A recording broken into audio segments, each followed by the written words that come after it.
Oke. Tanika, saya izin isi lambung sebentar biar fokus sambil makan aja gak apa-apa. Luar biasa ya. Semangat ya kayaknya. Iya, silakan Coach Hera. Lagi bawa mobil nih, nggak apa-apa nih. Iya, sekedar buka aja. Tugas host Oke, biasa. oke. Host coach. Ya, bismillahirrahmanirrahim. Assalamualaikum warahmatullahi wabarakatuh. Waalaikumsalam warahmatullahi wabarakatuh. Selamat malam semua kawan-kawan. Wet Host Trader Community. Malam hari ini seperti yang udah kita publish tadi, kita mau sedikit ngobrol bedah emiten, sekaligus mempersiapkan juga mungkin dalam beberapa hari terakhir IHSG koreksi cukup dalam ya Coach ya. Lumayan. Gapnya tapi udah tertutup tadi kayaknya. Ya, buat gap baru deh. Nanti mungkin kita bisa mulai dari IHSG dulu Coach ya kali ya. Jadi Boleh. tadi kelihatan sudah mantul, sudah menutup gap yang sudah terbuka pada saat penurunan kemarin. Nah sekali lagi kawan-kawan mungkin saya ingatkan grup kita, grup belajar ya. Jadi kejadian siang tadi tuh kayak buat shock juga. Ini grup kita sama-sama grup free aja, bebas, tidak ada paksaan. Juga kita juga tidak bisa menjamin atau kita juga tidak memberikan rekomendasi yang teman-teman harus ikutin atau harus beli misalnya gitu, enggak gitu. Jadi bentuknya hanya seperti sharing rekomendasi aja gitu. Jadi bukan ini kalau kita sudah posting sesuatu kita harus beli atau kita ikutin apa kata Coach Febri misalnya, enggak gitu. Jadi teman-teman diberikan di grup ini diberikan beberapa alternatif emiten ya, yang bisa teman-teman analisa lagi. Kalau memang cocok dengan analisa teman-teman, silakan tentukan trading plan masing-masing gitu. Jadi sampai tadi siang itu cukup luar biasa ya Coach ya, menjelang sholat Jumat tadi ya. Lumayan hiburannya. Itu privasi sendiri gitu. Kalau portonya Coach Febri kan uangnya Coach Febri, bukannya uang orang lain kan. Jadi kita nggak perlu sampai tahu sedetail dan sedalam itulah gitu. Ya. Mungkin pengingat buat kawan-kawan semua juga gitu. Mungkin itu aja pengantar. Mohon maaf karena lagi di jalan. Nanti Oke. kalau sebisa mungkin setelah sampai di rumah nanti join. Oke Coach, Oke, lanjutkan Coach. Coach. Hati-hati di jalan, Coach ya. Oke, kawan-kawan, tadi udah Yo, dibuka sama Coach Hera sedikit. Mungkin ya itu tadi sedikit perkenalan soal grup. Kalau saya sendiri sih biasa aja. Kalau hal seperti itu kan dinamika di grup, apalagi grup kita ini semakin besar, pelan-pelan juga ya jadi latihan lah buat tim-tim admin. Dan nanti kedepannya cita-cita kita kan WTC ini bakal ada pengurus, jadi tidak hanya ada saya, Coach Hera, Coach Rai gitu kan, terus kemarin ada Coach Sandy. Kita pengennya nanti akan lahir coach-coach baru dari WTC. Jadi karena kita community base, kita santai aja. Dinamika-dinamika seperti tadi itu tidak terelakkan. Tapi kalau memang cukup mengganggu bagi kawan-kawan, tinggal dilaporkan aja sama Pak Minjernya dan petugas-petugas grup biar agak sedikit didisiplinkan gitu. Nah, oke. Jadi mungkin langsung aja nih kita biar mempersingkat waktu. Saya akan membahas sedikit soal IISG kawan-kawan. Kalau kawan-kawan ada yang mau ditanyakan, cut aja langsung yang saya sampaikan supaya kita sharingnya dua arah, lebih enak, sediskusi. Jadi semuanya bisa ikutan, nggak harus dari saya pribadi. Nah ini kondisi IISG kita pada saat ini, kelihatan kan ya di layar kawan-kawan?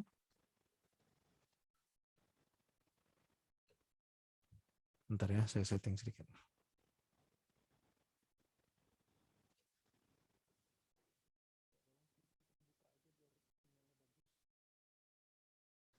Oke, kelihatan kan ya di layar semuanya komposit kita. Nah, IISG itu seperti ini nih. Suara saya juga kedengaran kan kawan ya? Kalau nggak kedengaran tolong di-cut aja biar enak semuanya. Oke, IISG ini sekarang sudah menembus resistnya yang ada dan dibikin sejak bulan Januari tahun ini, di Januari 2021 Agak kemarin. putus-putus Coach suaranya. Putus-putus ya, bentar-bentar Om. Sinyal agak kurang ini nih. Kabel itu tolong diarahkan sini, antena di sana. Ini Telkomselnya emang Telkomnya agak sedikit bermasalah IndiHome-nya. Masih putus-putus, Om?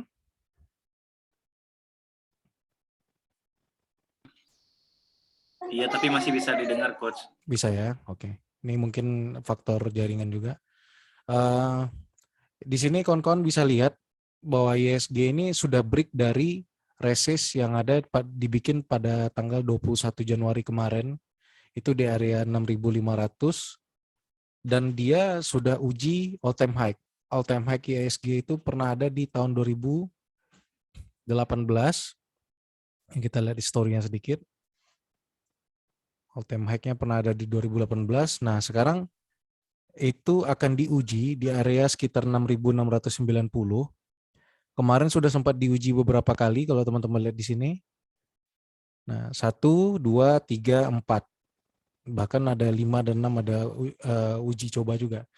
Jadi wajar ketika suatu apapun lah itu ya, mau saham, mau kompositnya sendiri, ketika dia sudah terpentok resist sekian banyak, berarti dia butuh dorongan yang lebih kuat gitu. Nah, dorongan yang lebih kuat ini hanya bisa terjadi jika IHSG berhasil menyentuh titik support kuatnya gitu.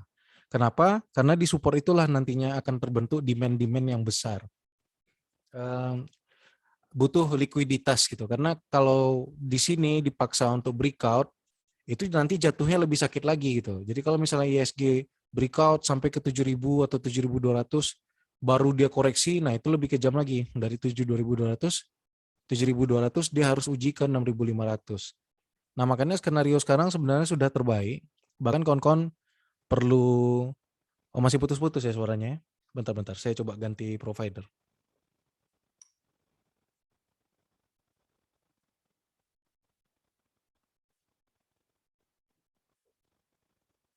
Saya coba ganti jaringan dulu.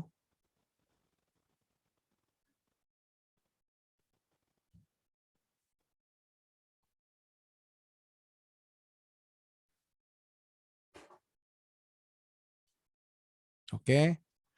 Kalau ini gimana, Sasa? Mungkin lebih bagus jaringannya?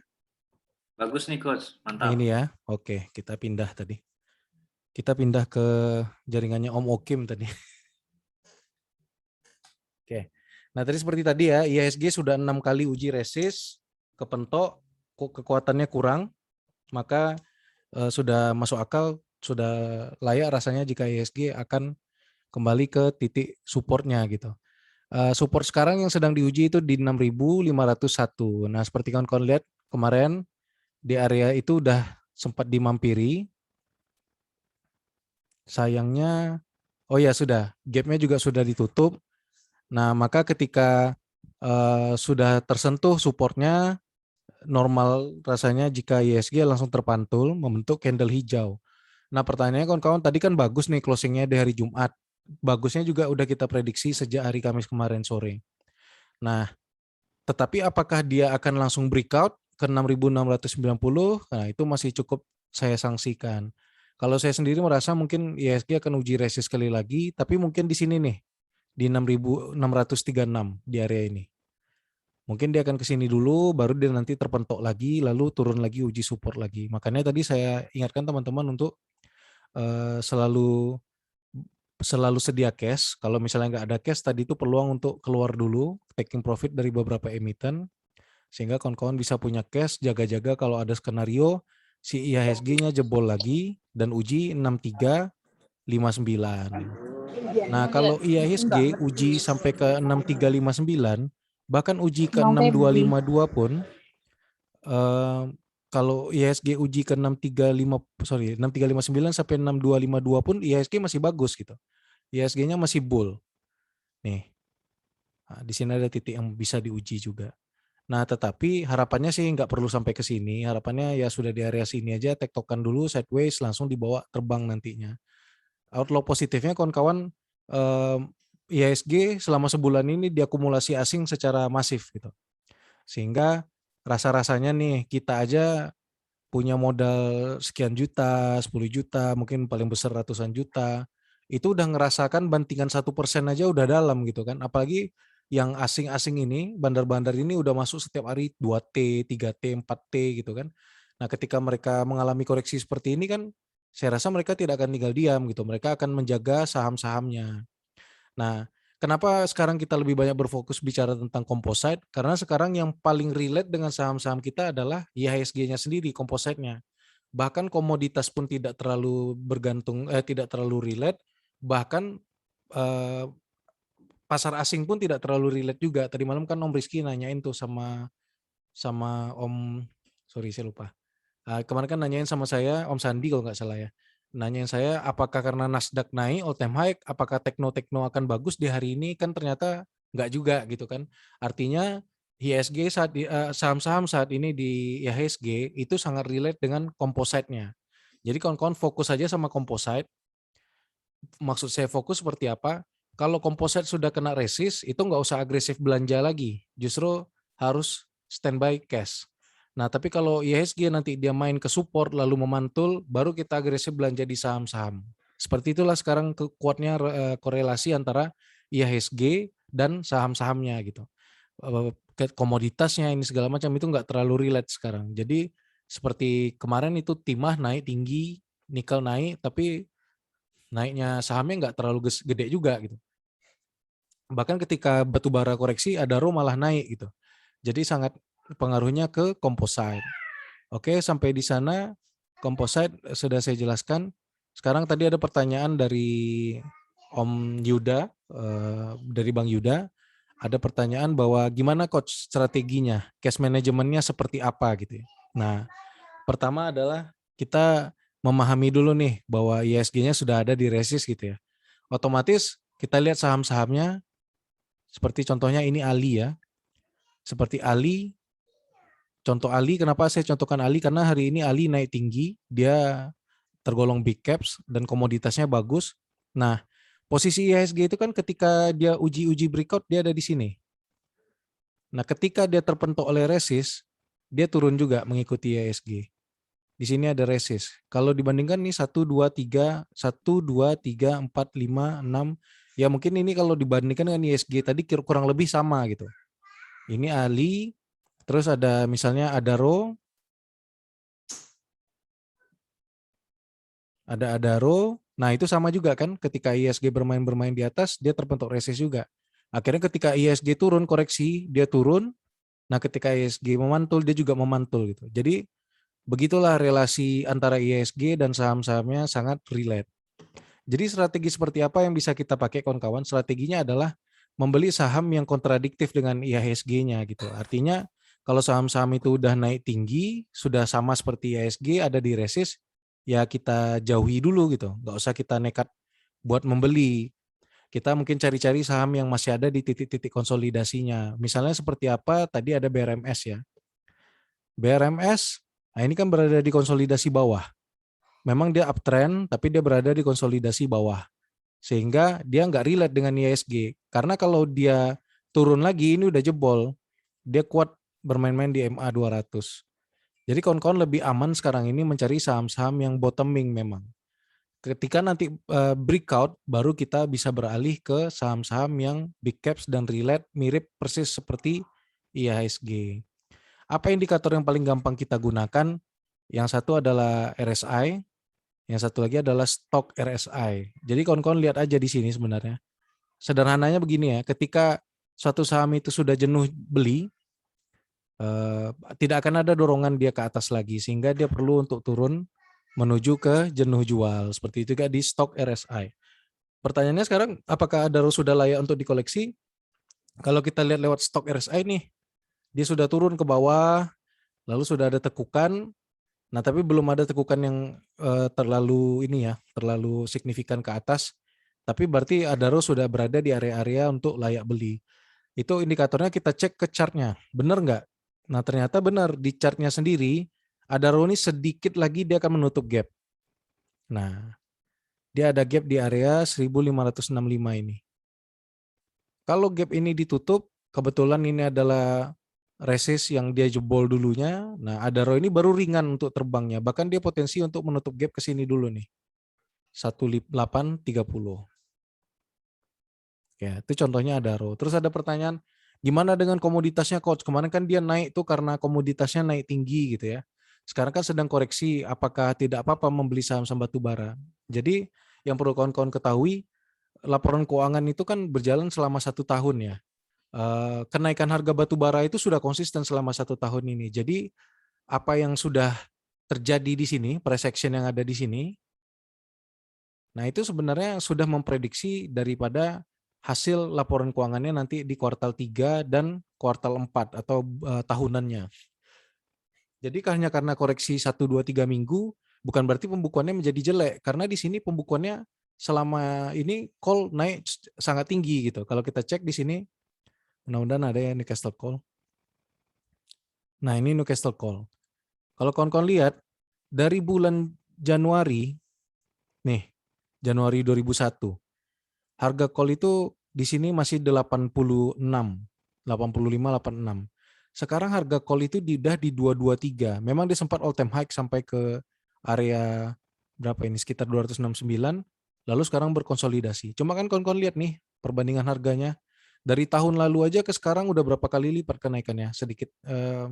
Sekitar 3 kali lipat ya kenaikannya. Makanya apakah hanya karena dia berkonsolidasi lalu sahamnya jadi jelek? Ya enggak gitu. Nah, tapi apakah yang sekarang terjadi coach karena orang panik selling juga enggak? Sebenarnya ada masalah teknikal aja gitu. By teknikal saham-saham call ini sudah naik ketinggian. Sudah tidak ada lagi yang mau beli HK. Sudah supply-nya sudah terlalu besar, demand-nya terlalu kecil. Orang-orang butuh area baru untuk membeli gitu. Nah, itulah yang dinamakan dengan kondisi di mana overbought dan oversold. Ini kawan-kawan lihat ya, ketika harganya naik, RSI-nya jauh tinggi ke atas ya. Setelah mentok kan dia jenuh. Kalau sudah sampai di atas ini, dia jenuh, dia akan turun. Nah, kita saksikan di sini stokastiknya duluan daripada RSI-nya. Nah, ini bukti bahwa relate, bahwa memang nggak perlu FOMO di suatu saham, kesempatan itu akan selalu ada gitu. Kalau misalnya kita satu saham itu udah terlihat oversold, nggak usah beli banyak lagi gitu. Nah, kalau misalnya ditanyain coach, gimana kalau misalnya IHSG breakout terus kita ketinggalan? Nah, itu yang dinamakan dengan sistem cicil-cicil yang saya bilang kemarin gitu. Sistem cicil itu, ini sekaligus menjawab pertanyaan Bang Yuda. Kemarin saya sempat beli Indi ini ketika dia breakout dari 2035. Saya beli. Padahal pada saat itu sudah oversold. Tapi kenapa saya tetap mau beli? Karena pada saat yang uptrend, kondisi oversold itu biasa gitu. Overbought itu biasa gitu. Jadi saya cicil jaga-jaga si IHSG-nya tadi breakout. Nah ternyata kan IHSG-nya breakdown nih. Ya kalau breakdown nggak masalah karena saya baru cicil. Porsi terbesar saya akan saya masukkan nanti ketika dia koreksi seperti ini ya. Lalu dia terpantul nanti di RSI, stokastiknya juga naik, baru saya agresif masuk di sana. Berarti nyangkut coach. Nah ini pertanyaan yang paling sering ditanyakan sama saya. Sama juga tadi menjadi permasalahan yang soal SIMF tadi.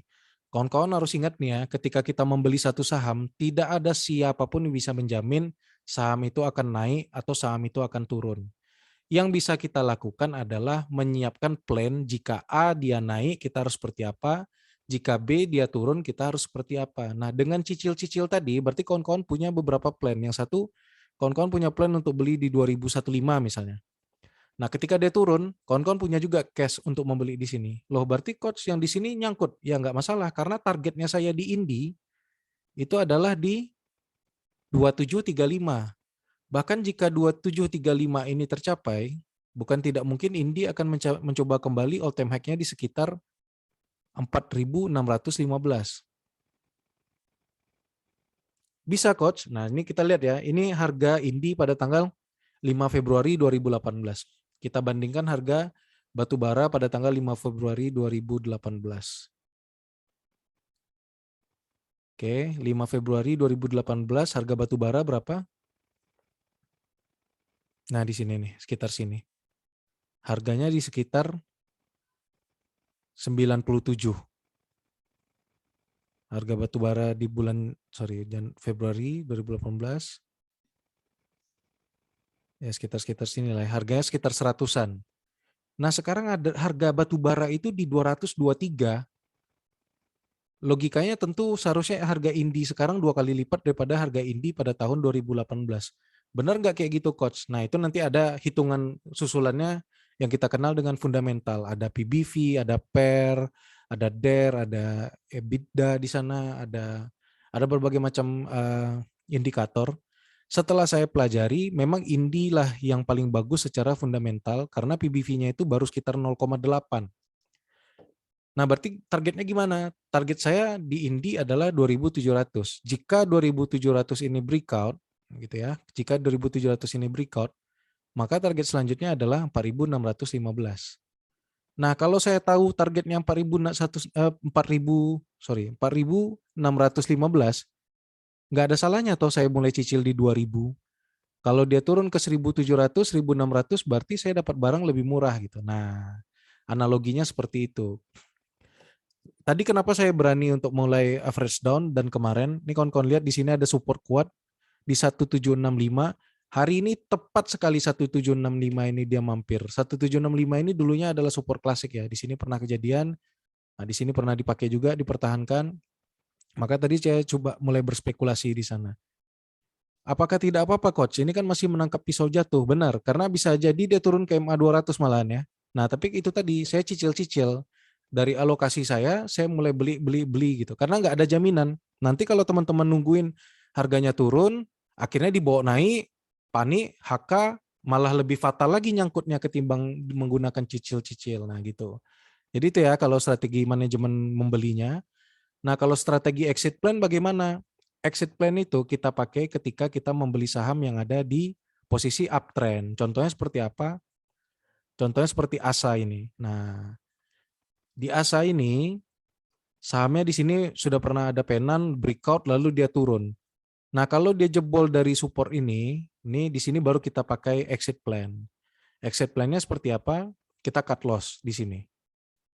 Nggak mau cut loss coach, nggak bisa. Kalau di saham uptrend kita harus buang barang karena pantulannya sangat jelek. Nah, kalau misalnya dia di saham downtrend, bagaimana exit plan-nya? Kalau saya di saham bukan downtrend, di saham-saham yang bottoming yang mau naik, bagaimana exit plan-nya? Nah, saya kasih cash lagi di SMF. Ini tadi yang cukup menjadi kontroversi ya, yang nanyain saya kenapa saya tidak cut loss ketika dia breakdown. Jadi saya ceritain lagi soal SMF berkaitan juga dengan pembahasan kita tadi soal teknik money management. Di sini kawan-kawan cek ya. Kenapa saya kemarin merekomendasikan ke teman-teman untuk membeli SMF? Memang saya rekomendasikannya di 9 September ya. Pada saat 9 September itu harganya di sekitar 700-an. Nah, tetapi kan kalau kawan-kawan lihat di plannya, saya ajak kawan-kawan untuk membelinya di 680. Kenapa 680? Karena 680 ini adalah support kuatnya. Support kuat dari SMF ketika dia sempat naik lalu berkonsolidasi. Nah, pada saat kemarin market sempat crash, jatuhlah si SMF ini dari 680-nya dan sekaligus MA 200-nya. Pada saat itu, oke tadi ada minta record, saya record nanti saya share di grup. Jadi kalau misalnya kawan-kawan lihat di sini SMF, ketika ini lumayan terjadi kepanikan di grup kelas. Coach gimana coach? Kita jual nggak coach? Kita apa CL aja gitu kan SMF ya. Sasa juga hold ya kalau nggak salah nih ya SMF waktu itu ya. Ada Andin juga. Andin ada nggak ya? Boleh hidupin mic aja nanti sharing-sharing soal SMF. Nah, SMF ini karena market jelek, dia keturun nih, kehajar ke bawah. Exit plan-nya gimana? Seharusnya saya cut loss kan? Nah, kenapa coach tidak cut loss gitu? Kenapa coach tidak cut loss sehingga tadi dipertanyakan sama teman kita yang ada di grup. Seharusnya kan cut loss cost. Kenapa enggak itu? Nah, ini kawan-kawan cek ya. Volumenya tidak ada. Volume penurunan breakdown-nya tidak ada. Sementara volumenya pada saat SMF ini naik sangat besar sekali. Besar nih. Setiap naik besar, naik besar. Nah ketika merah-merah-merah volumenya sangat kecil. Ketika breakdown kecil sekali. Bahkan tidak pengaruh sama sekali dengan saat-saat kenaikan. Itulah kenapa saya bilang sama teman-teman hold. Nah, tunggu momennya kita average down. Jadi waktu itu dibawalah turun SMF 1, 2, 3 berapa hari, 1, 2, 3, 4 hari dibawa turun. kawan-kawan mulai panik ya, mulai ada yang japri saya, mulai ini saya bilang kalau mengganggu psikologis kawan-kawan, silakan kawan-kawan cut loss, tapi kalau tidak mengganggu silakan kawan-kawan hold gitu ya. Saya sampaikan itu. Ada saksinya mungkin ada Dina di sini, ada Om Fahrul Rozi juga hold keras dia itu. Jago, saya aja kalah tuh kalau soal itu. Nah, karena kenapa saya begitu yakin? Tiba-tiba di sini muncul volume beli yang sangat besar. Waktu itu feeling saya, wah, udahlah saya coba spekulasi beli aja di sini gitu kan. Nggak salah saya nih di daerah sini nih. Dia sempat terpantul ke 500, saya beli dia sempat main ke 520, saya beli di sekitar 550. 2 hari setelah itu harganya langsung naik.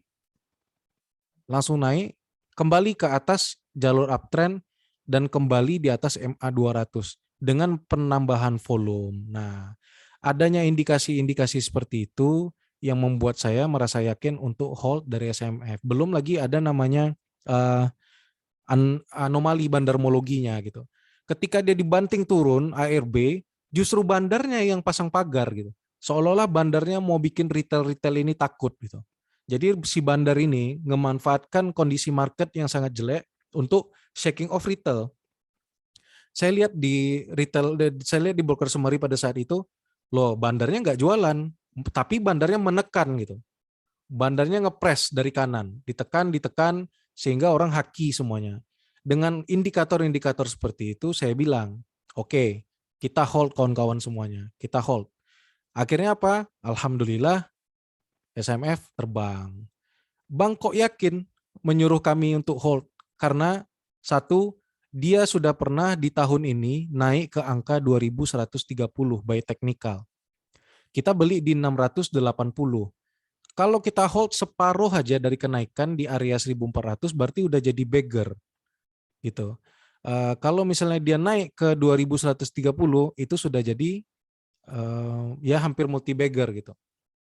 Gitu ya.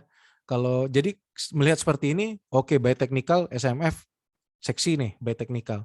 By fundamental saya pelajari mungkin nggak terlalu spesial, tapi it's okay. Dan setelah itu saya pelajari news soal SIMF ini.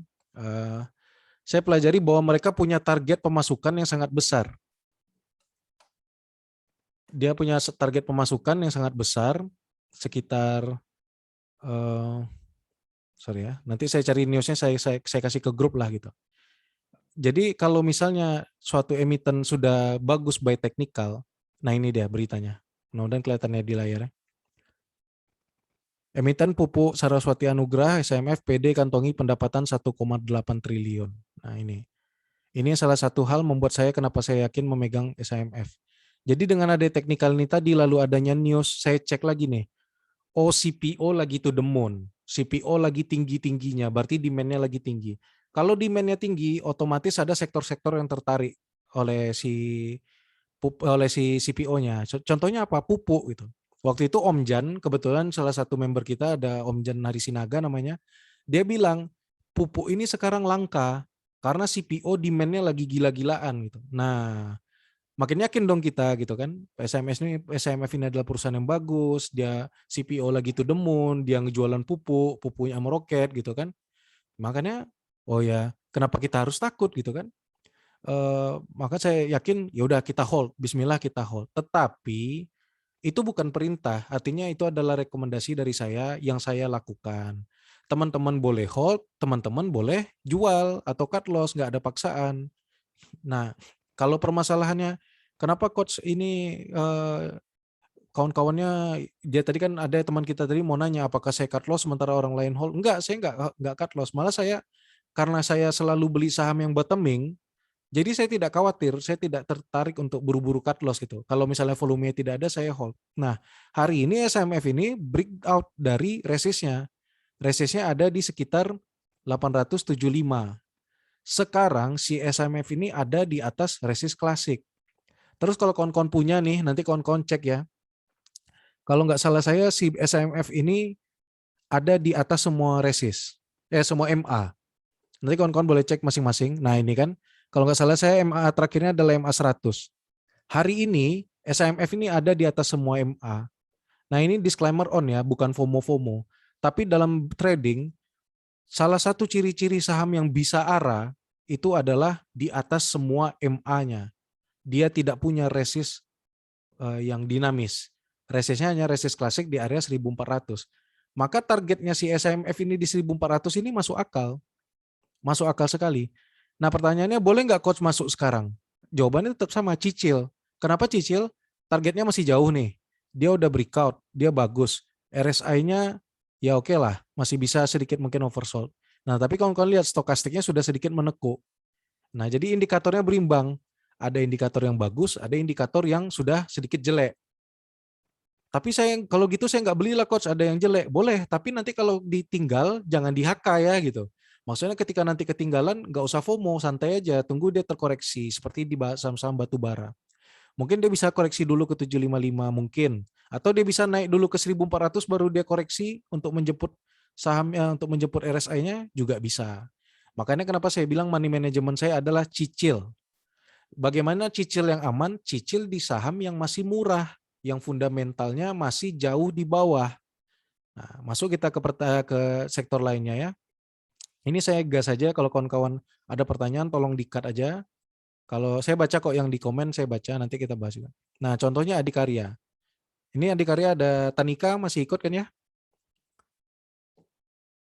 Masih, Coach. Oke, nah ini contoh Adikarya. Tanika cerita deh teman-temannya pada cut loss Adikarya gitu kan. Waktu itu saya bilang, kalau bisa nggak usah cut loss. Kalau memang bisa taking profit, ya monggo taking profit gitu kan. Tapi kalau ceritanya adalah cut loss, jangan. Kenapa? Karena target kita membeli Adikarya ini, saya rasa sama ya Tanika sama saya ya. Tapi kalau saya di Wika, targetnya adalah window dressing. Ya gitu Tanika ya. Nah, window dressingnya Adikarya ini tertinggi pernah ada di 2040. Nah, Adikarya ini sudah downtrend panjang, sepanjang tahun. Downtrend, lalu dia sideways, membentuk rounding ke atas. Nah, teman-temannya Tanika tadi, salahnya dia membeli di harga atas. Dia FOMO. Padahal udah kelihatan nih, bahwa 1200 itu adalah resistnya Adikarya gitu. Nah, saya cek, kalau nggak salah saya Adikarya ini pernah breakout dari MA 200. Nah ya, nah sekarang dia breakdown kembali. Nah kalau dilihat dari gambar ini aja kan kawan-kawan bisa lihat ya. Harga terbaik untuk membeli Adikarya itu di 945. Nih 945. Nah inilah posisi terbaik untuk membeli Adikarya. Kalau reason to buy-nya adalah MA 200, karena beli di atas MA 200, maka wajib hukumnya buat cut loss kalau dia turun di bawah MA 200. Kenapa cut loss? Karena dia akan turun ke 945. Nah ini utangnya belum kelar tapi dia sudah terpantul di sekitar 1005. Low-nya kemarin ya, mungkin saya cek. Ya, low kemarin di 1000. Low kemarin di 1000, kita cek ke sebelah. Oh iya benar, ada history di sini, dia pernah tertahan di 1000. Nah, di sini pernah tertahan juga di 1050-an. Artinya di sini adalah support area, tapi tetap dalam view saya Adikarya ini terbaik jika dia berhasil turun dulu ke 945. Sideways dulu. Nah, berarti saya akan beli nanti ketika Adikarya turun ke 945. Kalau saya nggak mau ketinggalan gimana coach? Cicil lagi. Cicil itu gimana? Misalnya kita punya budget 10 juta ya. Kita punya budget 10 juta. Kita beli dulu mungkin 2 juta. Atau 1 juta lot sepatunya lah gitu. Atau mungkin 100.000. Kenapa? Karena dia di tengah-tengah. Lalu di mana nanti sisa yang besarnya coach? Satu, ketika nanti dia ketemu lantai lalu mantul. Atau ketika dia breakout dari sini, lalu dia retest, kuat, dia mantul lagi. Nah di situ posisi kita beli all out gitu, all in. Ya 10 juta itu baru kita masukin semuanya di situ. Kenapa cicil coach? Karena tujuan kita 2040. Nah pertanyaan saya kepada teman-temannya Tanika yang jualan Adikarya misalnya, dia beli Adikarya di 1000, katakanlah di 1090 ya dengan reason MA 200. 1090. Tiba-tiba market jelek. Marketnya jelek, dia panik, dia jualan. Padahal target dia kan di 2040. Logikanya dia sedang membeli barang yang lagi murah, terus diskon lagi gitu. Nah kenapa ketika beli barang yang murah lalu didiskon lagi, kok malah jadi panik gitu kan. Nah psikologi seperti itu yang membuat banyak kata-kata para trader handal ini, pengalaman mereka bilang bahwa trading ini melawan diri sendiri. Nggak ada orang yang perlu kita lawan selain diri sendiri. Ketika kita yakin bahwa Adikarya ini murah di 1080, kalau dikasih ke 945 berarti harganya lebih murah lagi. Ketika kita beli di 1040 terus dia turun ke 945 kita malah takut, berarti ada yang salah dengan kita pada saat kita membeli saham ini. Berarti riset kita tidak cukup, kita hanya ikut-ikutan, kita tidak tahu fundamentalnya, kita tidak tahu prospeknya begitu. Nah, gimana coach? Apakah karena ISG turun ini ISG Adikarya masih bagus? Ya masih bagus. Adikarya ini kan udah jelas perusahaan konstruksi BUMN karya yang mana di Indonesia ini APBN terbesarnya itu alokasinya untuk konstruksi. Kenapa konstruksi itu selalu tinggi di awal tahun lalu turun dia sehingga di akhir tahun nanti akan naik lagi? Karena kan bisnis modelnya seperti itu. Perusahaan-perusahaan yang adikarya ini, yang karya-karya ini, karena di APBN pencairannya kan akhir tahun ya. Kalau kawan-kawan yang kerja di pemerintahan tahulah itu kan. Tunjangan, proyek-proyek itu semuanya cairnya di akhir tahun. Jadi di awal tahun agar proyek itu bisa berjalan, mereka cari funding di luar, entah itu lewat bank. Nantinya ini bakal ada namanya SWF ya, Sovereign Wealth Fund. Jadi nanti saham-saham karya ini akan mencari dana di sana gitu. Nah, jadi saham-saham karya selalu terbebani oleh DER yang tinggi, hutang yang tinggi di awal. Kenapa? Karena nggak mungkin toh saham-saham karya ini bangun tolnya tunggu nanti Desember gitu. Karena Desember pencairan, bulan Desember kita bikin semenisasinya ininya. Berarti kan dari Januari sampai November jalan berlobang semua gitu. Nah, makanya saham-saham karya ini mereka berhutang ke bank, berhutang ke pihak-pihak ketiga. Makanya DER-nya sangat jelek, fundamentalnya sangat jelek di awal tahun. Tetapi ketika pembayaran mulai berlangsung di Q3, pembukuannya langsung bagus. Nah, itulah kenapa siklusnya saham-saham karya selalu bagus di awal tahun, lalu turun di akhir tahun. Bagus di awal tahun, lalu turun di akhir tahun. Historinya gitu terus. Nah, seperti ini ya. Nah, di akhir tahun dia, di awal tahun selalu dia naik, lalu turun. Seperti itu aja. Jadi itu masalah siklus. Ini malah kalau dilihat secara jauh ada double bottom di sini. Nah, ada potensi dia kembali ke 2040. Kalau 2040 ini bisa tercapai, by teknikalnya dia bisa jadi ke 4000. Tapi no FOMO lah, itu kita nggak tahu entah tahun lagi, entah 20 tahun lagi gitu kan. Artinya kembali ke psikologis, supaya psikologisnya kuat, nih kata Om Putra nih setuju memang susah melawan psikologis diri sendiri, saya selalu kena mental. Karena sebenarnya Om tidak benar-benar melakukan riset kepada perusahaannya, sehingga Om sedikit ragu gitu kan, apa yang sedang terjadi sama perusahaan ini gitu kan. Nah, kelemahan kita memang seperti itu. Saya pun dulu seperti itu. Saya beli satu saham itu berdasarkan rekomendasi, semakin ramai dibahas, semakin saya beli gitu kan. Saya nggak melakukan riset yang mendalam. Padahal sebaik-baiknya saham itu riset yang mendalam yang saya lakukan. Kalau gitu coach berarti nggak ada trading saham-saham cepat? Ada, kayak Yellow, Empau, WH, demi Allah ketika saya beli saya nggak tahu prospeknya apa. Tapi teknikal dia bagus dan dia small caps. Tapi reason saya adalah fast trade. Jadi kalau reasonnya fast trade, turun aja sekian persen saya jual. Naik sekian persen saya taking profit gitu. Nah tapi kalau kayak Adikarya itu kan jelas saham-saham yang big caps ya, yang relate dengan ISG. Jadi harus sedikit relax. Kalau ISG-nya drop, kita beli. Boleh dicontoh lah Om Akbar, ada Om Yulian Saputra juga. Mereka beli itu di sini nih, di area-area bottom ini. Di hold, itu kan berat ya. Kalau kawan-kawan lihat di sini turun, dia naik lagi, turun lagi, naik lagi, turun. Saya jujur, saya sendiri nggak kuat. SIMF aja saya kalah sama Om Farul Rozi. Saya TP, saya beli lagi gitu kan. Nah, tapi yang profitnya paling maksimal dan mentalitasnya paling tenang itu ya justru mereka. Coach saya ini fast trader, nggak bisa saya dengan yang seperti itu. Ya solusinya bedakan nih, satu sekuritas buat investasi, kayak Om Sandi ya nggak salah saya. Satu sekuritas untuk investasi, satu lagi untuk fast trading gitu kan. Karena saya juga bosan saya kalau ngikutin market nggak ada yang yellow-yellownya, yang small capsnya gitu. Nah jadi Yellow, WH, Empau itu adalah emiten-emiten yang selalu menemani saya saat bosan gitu. Nah, tapi konsekuensinya saya tidak akan mungkin mengalokasikan modal besar di sana. Seperti kata Om Jan dulu ya, saham-saham seperti itu ya mungkin 1/10 dari modal gitu. Nah, saham-saham seperti Adikarya ini, seperti Tekim, justru itu yang tempat kita menitipkan duit banyak-banyak dan ada siklusnya. Kalau kita beli di awal tahun, wah itu ajab. kita porak-poranda kita. Tapi kalau kita belinya di akhir tahun memang sudah itu siklusnya. Jadi sabar aja gitu. Itu contohnya ya. Mungkin saya sambil cek-cek pertanyaan di chat, saya angsur-angsur. Sorry nih kalau jadi asik sendiri tadi cerita. Oke. Pertanyaan pertama MTEL ya. Mitratel. Satu, saya tidak ikut IPO-nya.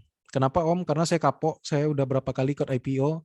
Saya beli lotnya ratusan, cuma dapat 1, 2, 3.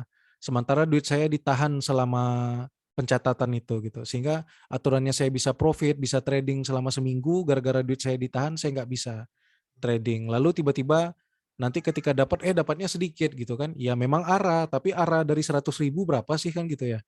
Nah, jadi gimana cara saya memanfaatkan? Itulah kenapa saya selalu trading sen. Sen ya.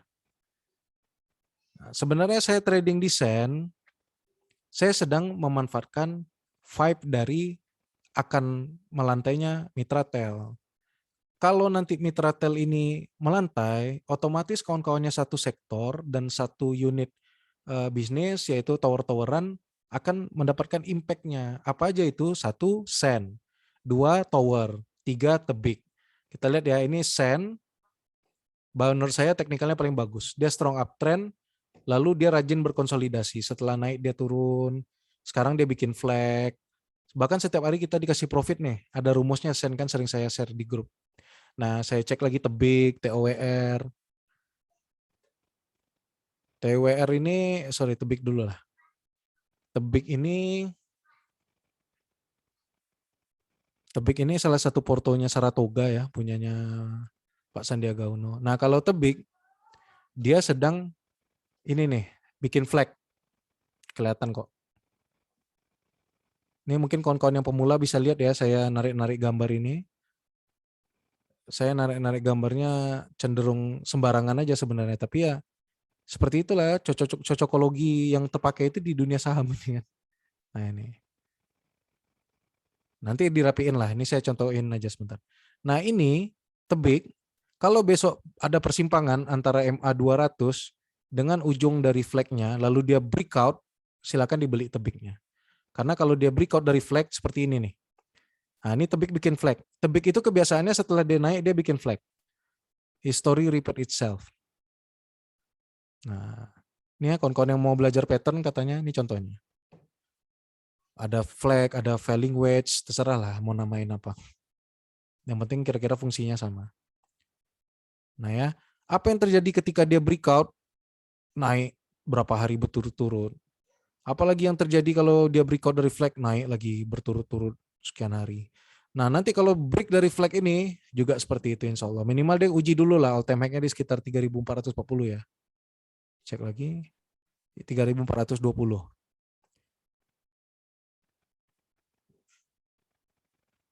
40 ternyata 3.240.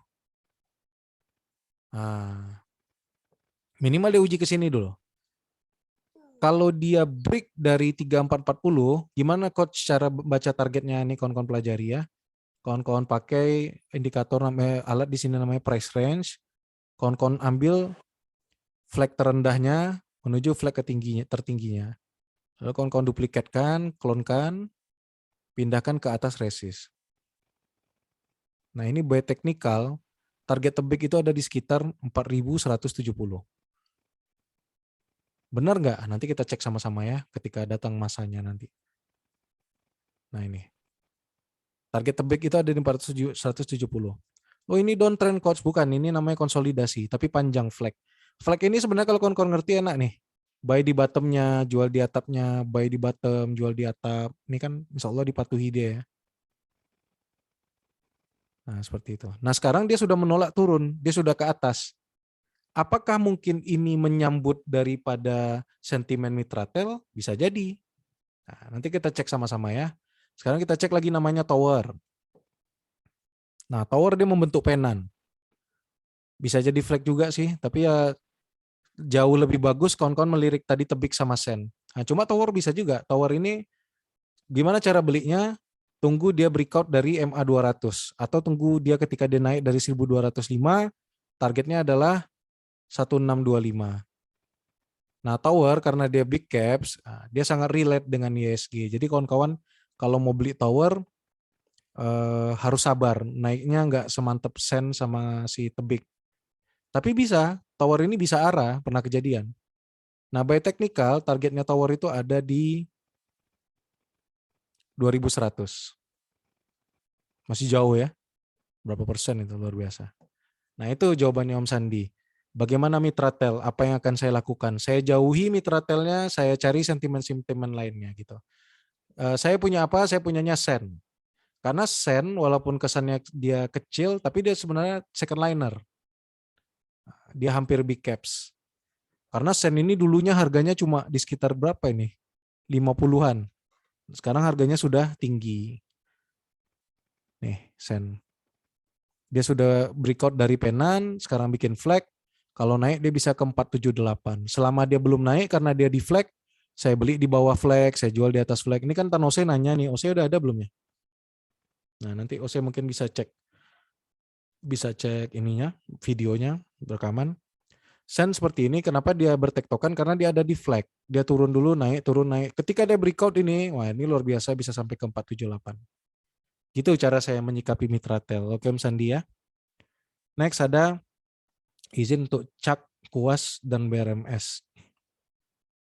Kalau Cak saya kurang tahu perusahaannya, nanti tolong Asbi cek lah ya, fundamentalnya seperti apa, unit perusahaannya apa gitu.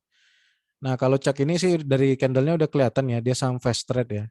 Saham fast trade sama seperti yang Om Putra sering tanyakan tuh, ada beberapa emiten, nah dia itu saham fast trade, sehingga strateginya itu harus tektokan. Kalau di hold agak bikin sakit kepala dia. Nah ini udah bagus, dia rounding. Targetnya Cak itu nanti otomatis ke 127. Kalau Asbi punya sekarang, targetnya ini di 127. Supportnya di mana? Di 90. Cut loss kalau turun dari 90 karena dia akan turun ke 74 dulu gitu. Nah jadi gini ya, kalau kawan-kawan punya satu saham favorit, lalu sahamnya jadi jelek gitu, jangan ditinggalkan, tapi cari entry yang baru gitu, cari entry yang lebih bagus. Jadi kalau misalnya kawan-kawan cut loss dari 90, bukan berarti sahamnya udah jelek, tapi cari titik masuk selanjutnya, cut loss, supaya modalnya aman, terus masuk di bawah. Karena kalau dari 90 ini dipaksa turun ke 70, itu kan ada 20 poin, berarti sekitar hampir sudah lebih dari 20% ya kerugiannya gitu. Nah, sedangkan kawan-kawan bisa sebenarnya jual di sini, tambahin di bawah, ketika naik kan untungnya lebih besar. Nah, gitu fungsinya cut loss kalau di saham-saham fast trade seperti ini. Saya nggak anti saham-saham fast trade karena saya fast trade juga, tapi saya jarang merekomendasikan karena nggak semua orang punya kecepatan, punya skill yang sama untuk bermain di saham-saham seperti ini nih. Ini kayak di sini ya, dia pernah harganya sampai ke 114, tahu-tahu closingnya di 96. Nah, itu kan luar biasa kan ya. Kalau kawan-kawan salah, bisa bikin frustasi gitu. Tapi sekarang nih Cak bagus, kelihatannya bagus. Kalau Hasbi udah punya, hold aja. Targetnya ke 127, tapi nggak usah ini ya, nggak usah terlalu lama di hold. Karena bentar lagi ini kan mau ada kompetisi scalping juga. Jadi mungkin saham-saham seperti ini memang bakal dikasih panggung nih. Nah kalau Kuas, ini apa IPO ya Bia? Jauhi dulu lah. Nah ini kenapa saya nggak mau beli saham IPO juga, belum bisa dibaca apa-apa teknikalnya. Yang jelas dia naik 1 hari, 2 hari, habis itu langsung turun. Ini kelakuannya saham-saham IPO saat ini. Lalu ada BRMS. BRMS ini saya sampai dibilang teman-teman saya ini marketingnya BRMS katanya, karena saya terlalu sering promosikan. Sebenarnya karena saya ngelihat prospeknya bagus aja sih. Dan tadi dia break flag. Hari ini dia break dari flag, makanya kenaikannya tinggi. Sempat ke menyentuh 101. 101 ini adalah resist klasik. Jadi saya belum jual karena dia breakout. Harapan saya besok BRMS hari Senin akan melanjutkan kenaikan, atau kalaupun turun sekitar di 96 aja, nggak breakdown. BRMS nah, outlook jauhnya seperti ini. Nah, dia dalam channel uptrend yang cukup kuat dan sekarang ada di bottomnya. Jadi kalau kawan-kawan mau beli BRMS ya sekarang ini titik-titik terbaiknya nih. Nah, potensinya BRMS bisa sampai ke 140-an, 121 dulu, 140-an. Apakah bisa Bang? Bisa, PBV-nya masih bagus, fundamental masih bagus, prospek perusahaannya oke. Selama ada di atas MA 200, hold aja. By Bandarmologi, hari ini adalah maturity date dari warannya BRMS. Maturity date seperti apa? hari ini saya belanja waran BRMS sehingga saya dapat BRMS di harga 93. Otomatis kalau saya jual hari ini saya udah jual untung 5 poin. 5 poin artinya sekitar hampir 6%. Kok bisa coachnya? Ya, seperti itulah enaknya corporate action kalau ngerti ya. Nah, bandarnya jago, bandarnya menjaga supaya tidak jatuh sahamnya.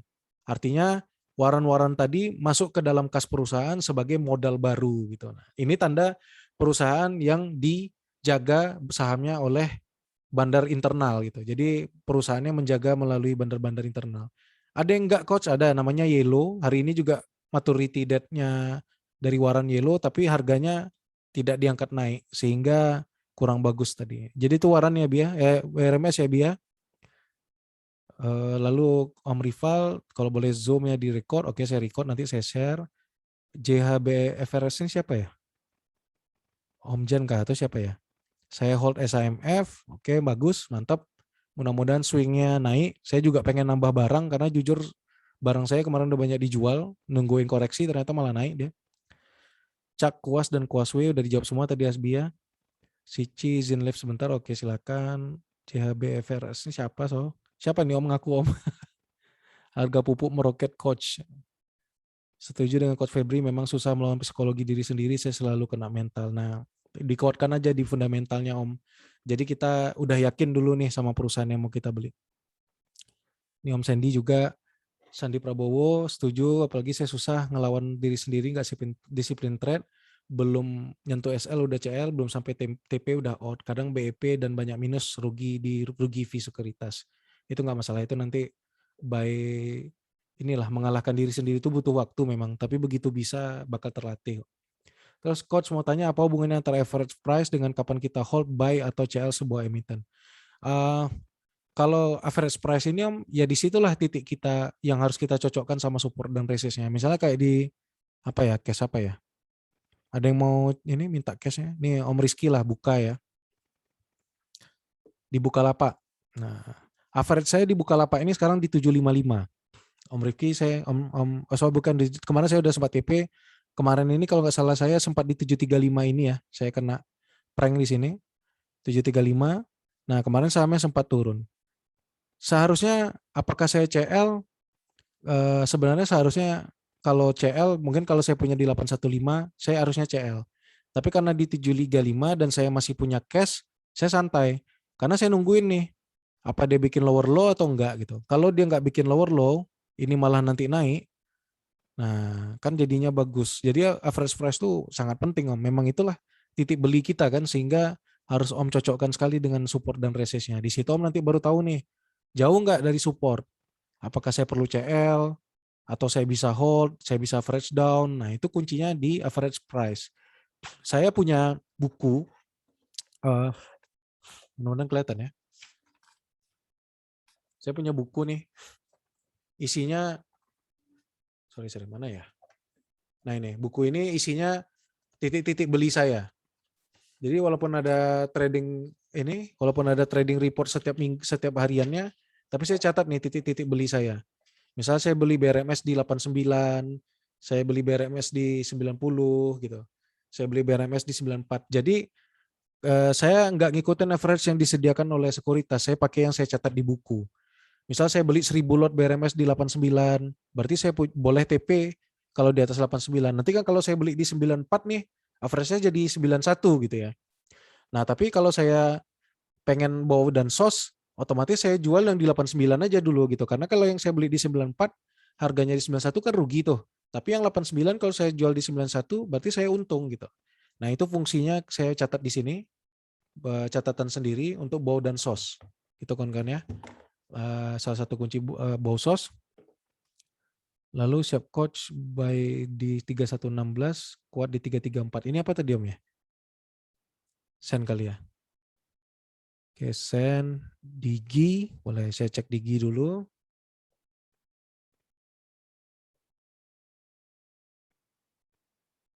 Digi hari ini RB sudah lower low. Oh, kalau ini jauhi dulu Om, karena ini belum ada lantainya nih. Mungkin di sini pernah ada support kuat di 314. Mudah-mudahan di 314 ada perlawanan. Kalau di 314 nggak ada perlawanan, ya mungkin boleh cut loss dulu karena danger. Kapan boleh masuknya? Ketika dia udah higher low. Jadi nggak bikin penurunan lagi, dia mulai mantul ke atas, nah itu baru boleh beli. Atau kalau Om mau hold, ya tinggal tunggu roundingnya baru Om tambah barang untuk average down gitu. Itu Digi, lalu Cak ya betul banyak scalpernya. PTDU, Andin ya. Ini tim selam ini.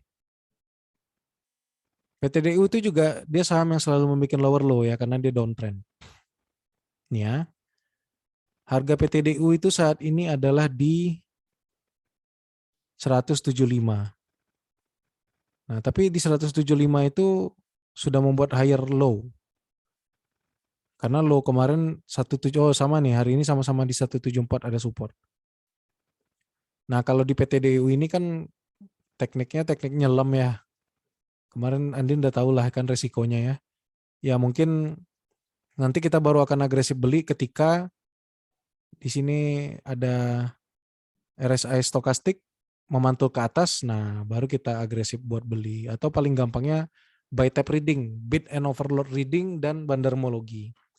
Kalau nyangkut di PTDU, tapi kan sengaja kita nyangkutin kan, memang kita tujuannya mau menyelam kan. Strateginya ya siapin cash saja. Pasti akan ada saham-saham yang turun itu, pasti akan ada pantulan ya, namanya technical rebound. Nah ketika dia mantul itu, kita harus jual. Jangan kita hold terlalu banyak gitu. Nah nanti ketika dia turun baru kita buy lagi, mantul lagi kita jual. Enak kok kalau trading di saham downtrend. Bagaimana prospeknya coach? Harganya sekarang di 175 ya. Sementara by history tahun ini aja di bulan Juni dia pernah mencapai harga 3.975. Dari 175 ke 3.975. Hampir 30 kali lipat ya. Hampir ya 30 kali lipat kan. Nah, by technical ini sangat mungkin dikejar lagi, apalagi ini ada gap-gapnya. Nah, tapi kita nggak usah muluk-muluk, nggak usah sampai ke gap sini, naik aja dulu sampai ke 1386 itu udah bukan beggar lagi, itu namanya apa? 10 beggar. Apa sih? Saya nggak tahu juga nih. Kalau udah 10 kali lipat seperti itu apa namanya. Jadi kalau Andin sudah memberanikan diri untuk menyelam, berarti Andin harus siap untuk tahan nafas. Nah, santai aja. Kalau dia turun, kalau perlu nggak usah di average down. Biarin dulu sampai dia benar-benar membuat base, lalu dia mantul, baru nanti kita HK. Sekali naik ini kencang ini, karena ada divergence-nya. Di sini RSI-nya naik, harganya turun. Nah ini RSI-nya naik, harganya turun. Turunnya dalam lagi.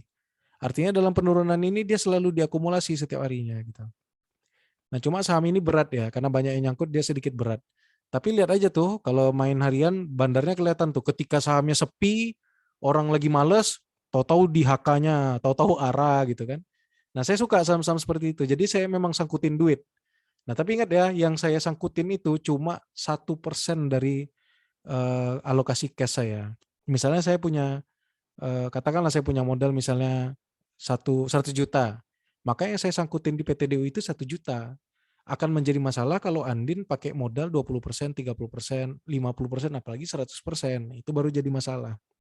Itu makanya saya bilang ada emiten-emiten yang memang kita boleh all in, boleh masuk besar di atas 50%, ada yang harus kecil-kecil. Nah, tapi itu mudah-mudahan jadi pelajaran lah buat Andin, buat Abang juga. Tapi masalah gimana Bang?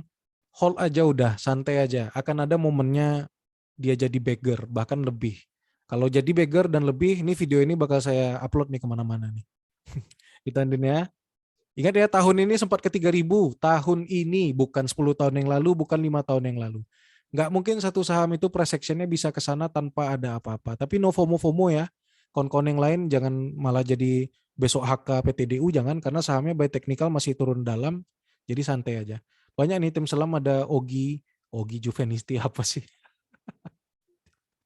Oke lanjut, Om Sandi Prabowo. WH dan Yellow Om. Oke, saya liatin WH dulu. WH Yellow. Nah, WH kan jelas Om ya, konsolidasinya seperti apa Om. Nih di sini dia bikin flag, ketika breakout naik arah 2-3 hari, bikin falling wedge, naik arah 2 hari. Nah sekarang lagi sideways nih. Target kita masih sementara di all time high-nya di sekitar 302, bukan all time high, dia kenaikan tertinggi tahun ini, lalu ada all time high-nya di 306. Kalau 306 ini dijebol, nah berarti WH sudah all time high. Ada banyak target-targetnya tuh. Kalau by Fibo, target dekatnya aja di 427. Oke ya. Sekarang pertanyaannya, prospeknya kan bagus tuh coach gitu. Perusahaannya gimana? WH ini baru masuk ke ekspedisi juga, sama seperti Bird dia WH. Saya baru tahu juga setelah saya dapat arah-arah, baru saya cek dulu karena saya belinya memang untuk fast trade kan. Nah pertanyaannya, kalau gitu coach, apakah WH ini sudah pasti akan naik? Nah tetap Om, walaupun kita tahu prospeknya gimana, bagusnya kita tetap pakai titik SL. SL-nya di mana nih? 204. Nih ya 204. Karena kalau 204 ini jebol, dia bakal ke 152. Kalau 152 jebol, dia bakal ke 68 lagi. Nah jadi sebagus apapun suatu saham, kita tetap harus pakai stop loss. Tadi turun coach. Nih, lihat volumenya. Setiap naik, volumenya besar. Setiap turun, volumenya mengecil. Patternnya adalah merah 2 hari, hijau-hijau. Merah 2 hari, insya Allah besok hijau-hijau. Nah seharusnya gitu ya kalau kita baca secara historis. Tapi apa pasti seperti itu coach ya belum tahu juga. Makanya tetap kita standby kan plan. Cut loss jika tutup di bawah 204. Hold jika dia masih ada di atas 214. Itu aja kalau WH. Targetnya 302, 422, 618, 814. Target ya, tapi itu nggak tahu entah besok, entah 2 tahun lagi, entah 20 tahun lagi gitu. Itu ya untuk WH ya. Lalu ada Yellow. Yellow juga sama berkonsolidasi membentuk penan. Sebenarnya udah big breakout, tapi ternyata dia ke retrace pasar. Tapi kalau ke om-om semua notice ya, saham-saham kita ini empau Yellow WH ketika saham-saham dibanting 6%, dibanting 2 hari ARB, 3 hari ARB, mereka santai aja gitu. Padahal mereka di atas, konsolidasi atas. Itu tandanya saham-saham ini dijaga oleh bandarnya gitu. Ketika ada penurunan ketika ada bantingan pasar dia malah dijaga gitu. Nah, sekarang posisinya seperti ini nih. Kalau best buy terbaik dari Yellow adalah di 366 dan 354. Kalau close di bawah 354, harga mati dijual karena dia akan turun ke 280. Kalau sudah turun ke 280, dia udah tidak menarik lagi karena dia bikin yang dinamakan head and shoulder. Ini shoulder kiri, ini kepala, nantinya ini shoulder kanan. Nah, jadi sangat penting untuk disiplin di Yellow, jangan sampai hold ketika dia turun dari 354. Kita cek volume. Nih, ketika naik hijau-hijau besar, ketika merah kecil-kecil. Nanti kita tengok aja Senin, mudah-mudahan breakout. Kalau breakout si Yellow-nya, target pertamanya di 536, lalu 676, lalu 750. Nah, itu untuk Yellow ya. Yellow ini udah beggarnya WTC, kita punya dari sini nih. Dari area 180-an. Oke itu ya. Lalu NKP dari Om, ini siapa sih Om Jan kali ya? Om Jan apa siapa sih? Om Indra ya. INKP.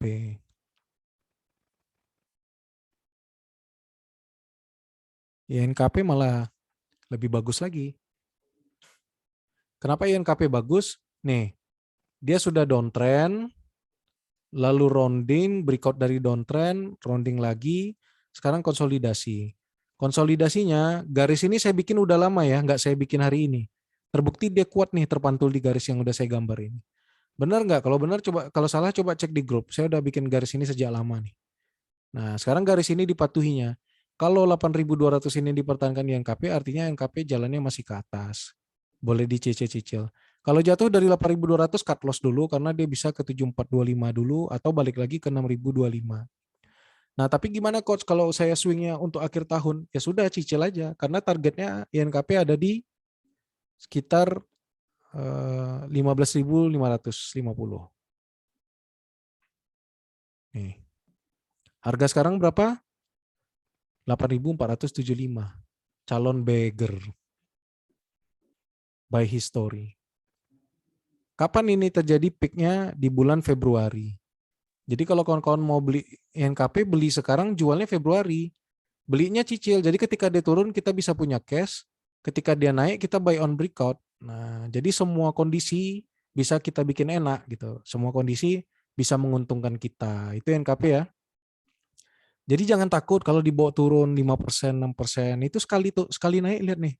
Langsung arah, sekali naik tinggi turun, sekali naik terbayar gitu. Jadi nggak perlu usah takut. Nah, ini kawan-kawan cek historinya ya. Dulu historinya juga gitu. INKP ini naiknya bukan hijau terus setiap hari enggak. Nih, lihat nih ya. Dia mulai naik dari bulan Maret di sini. Naik, turun. Ya, ini karena crash ya. Nah, ini naik, dia konsolidasi. Konsolidasi naik, konsolidasi naik. Tapi naik turunnya dia konsisten membuat swing high, higher high. Di sini juga begitu. Ini baru dimulai fasenya. Selama dia tidak patah dari uptrend ini, nah berarti NKP masih bagus. Kecuali kalau dia sudah membuat lower low, wah, itu baru berbahaya. Itu ya. NKP santai aja, bagus Om. Insya Allah. Pegas dan PTBA. Pegas juga bagus Om, tapi memang sekarang, nah ini malah naik dia 1%. Pegas itu ada resist di area 1540 sampai 1560. Paling bagus membeli Pegas nanti ketika breakout dari 1560-nya. Kalau dikasih buy on weakness, beli di 1405, 1375 sama di 1270. Nah, tapi sih saya nggak yakin kalau si Pegas ini bisa turun sampai ke bawah lagi karena di setiap hari diakumulasi sama asing. Pegas ini kan dia monopoli gas di Indonesia dan gas ini sekarang lagi mahal-mahal ya. PTBA, sorry. Kalau coal itu kan naiknya karena kelangkaan gas di Inggris ya. Makanya coal itu jadi naik. Karena yang biasanya pakai gas berubah naik pakai batu bara gitu. Jadi Pegas sih masih bagus. Tapi saya nggak pegang Pegas, yang saya pegang Raja. Karena Pegas jalannya udah separoh, sementara Raja dia baru mau mulai. Nah kalau Raja dia baru mau mulai. Jadi masih ada upside yang lebih besar. Tapi nggak ada masalah, mau pegang Pegas lebih safety, pegang Raja lebih volatile gitu aja cuma. Oke, terus PTBA. Nah PTBA ini sedang membuat inverted head and shoulder. Terbaik adalah dia uji dulu nih KMA 200 di sekitar 2440. Tapi bisa jadi di 2560 ini akan dipertahankan, itu bisa juga. Tapi tetap ya skenarionya, kalau saya terbaik nunggu PTBA di 2440 karena saya belum punya barang. Saya udah punya Indi. Nih bisa jadi akan membuat inverted head and shoulder, shoulder kiri, head, shoulder kanan gitu. Nah, kalau dipakai itu Coach berarti targetnya di mana? Pertama targetnya di 3180, lalu target dari inverted head and shoulder-nya jauh nih, malah bisa sampai ke 4580 PTBA. Luar biasa ya. Apakah bisa Coach? Ya, sedangkan nih di tahun berapa ini harganya pernah sampai ke 5.000 kan?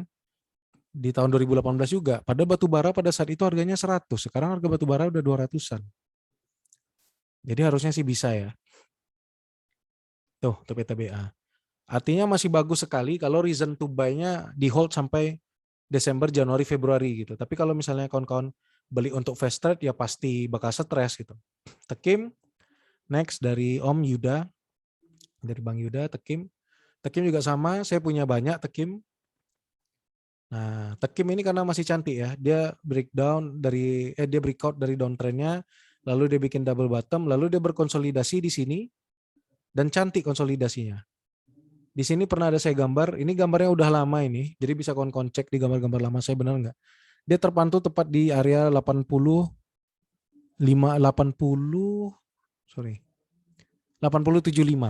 8075 ini udah saya gambar sejak lama, terpantul di sana. Kalau pantulannya valid, benar, dia tembus 8.900 ini, ujinya adalah selanjutnya 10.000, lalu 14.500, dan target tahun ini ada di 17.250, alias beggar. Nah, itu untuk Tekim. Bagus kan ya, Tekim, INKP itu satu saudara-saudaraan. Jadi masih bagus. Justru konsolidasi inilah yang kita tunggu-tunggu kan, pintu masuk kita selanjutnya. Kalau kawan-kawan lihat di sini RSI-nya sudah terpantul ke atas, stokastik sudah sampai di bawah dan mulai untuk memantul. Selanjutnya, Pegas Coach ada divergen ya. Saya cek lagi Pegas. Kalau kasat mata seharusnya ada karena dia turun tapi selalu diakumulasi kan ya. Nah, kalau by technical baru kita cek.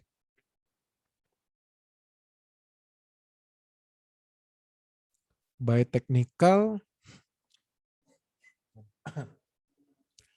By technical ya mungkin divergence-nya Om lihat di mana ya? Di stock atau di MACD? Kalau di RSI memang betul ada divergence tapi nggak terlalu kuat, tapi tetap divergence gitu.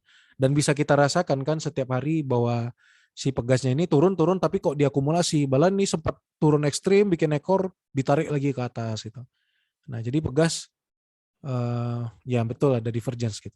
Terus ada dari Om Rehan, Coach kalau mau swing nggak perlu dipikirkan CL ya Coach, berapa persen CL yang maksimal untuk swing.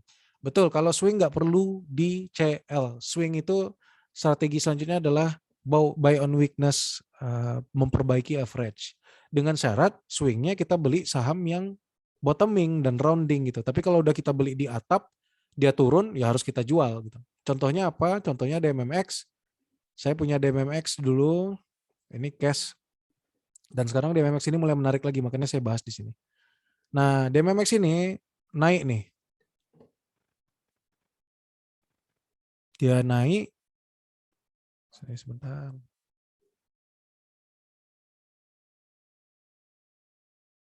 Dia naik ke atas. Dia naik ke atas. Nah, kalau kita beli di atas ini, lalu dia turun, itu wajib cut loss. Walaupun kita swing karena sudah di atas, target selanjutnya adalah turun ke bawah. Nah, mantapnya DMMX terkonsolidasi tepat di golden pocket atau rasio terbaik dari Fibonacci yaitu di 0,5. Artinya DMMX ini masih uptrend. Sangat besar potensinya dia melanjutkan kenaikan.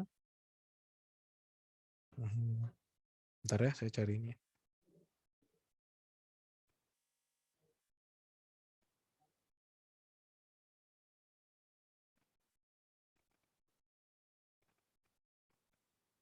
Ini karena saking ininya saya udah lupa lagi nih. Ya, intinya di sini DMMX akan naik, lalu dia akan turun, konsolidasi, lalu dia naik lagi. Ini ada lagi namanya Elliott Wave ya. Nah kalau ngeliat ini kawan-kawan, buy target DMMX ini bisa sampai ke 5.000. Nah gitu. Jadi kalau beli di saham uptrend, dia turun cut loss dulu. Kapan beli lagi ketika dia breakout. Nih, jadi DMMX nanti kalau breakout dari 2650, beli aja. Sentimennya apa? DMMX ini parent dari Rans Entertainment, Rans baru beli saham apa gitu. Jadi sekarang ekspansi dari DMMX Group ini luar biasa, prospeknya mungkin bisa sampai ke sana. Nah itu contohnya ya, swing. Jadi swing pun Rehan kalau misalnya ada kesempatan untuk average down, kenapa harus beli di atas gitu kan. Jadi terbaiknya kalau membeli saham yang uptrend, pakai cut loss swingnya. Tapi kalau saham yang bottoming tadi, justru kita average down, kita buy on weakness. Selanjutnya skenario cup and handle itu seperti apa coach ini dari Tanika. Ntar saya cari case-nya apa ya.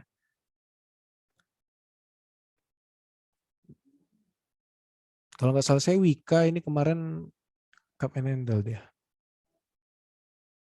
Oh belum ya. Nah tapi kalau Wika besok, oh tapi ini Wika justru potensial dia membuat inverted head and shoulder dia. Oke bentar kita cari dulu lagi yang cup and handle. Oh BKSL, BKSL ini cup and handle dia. Nah jadi Tanika satu saham yang downtrend, ya downtrend ya.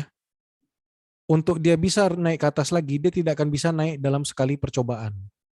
Dia naik dulu, lalu dia harus turun lagi.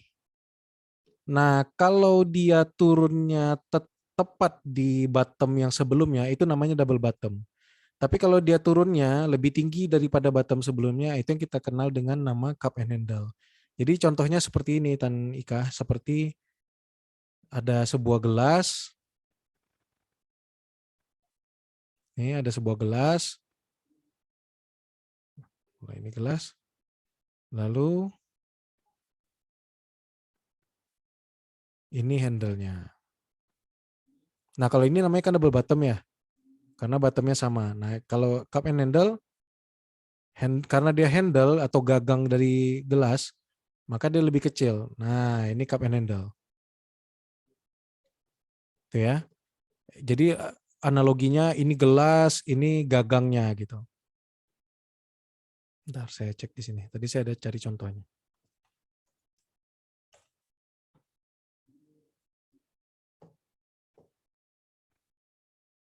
Kalau nggak salah saya di MDKA juga ada yang kuat nih. Cup and handle nanti kita bongkar nanti.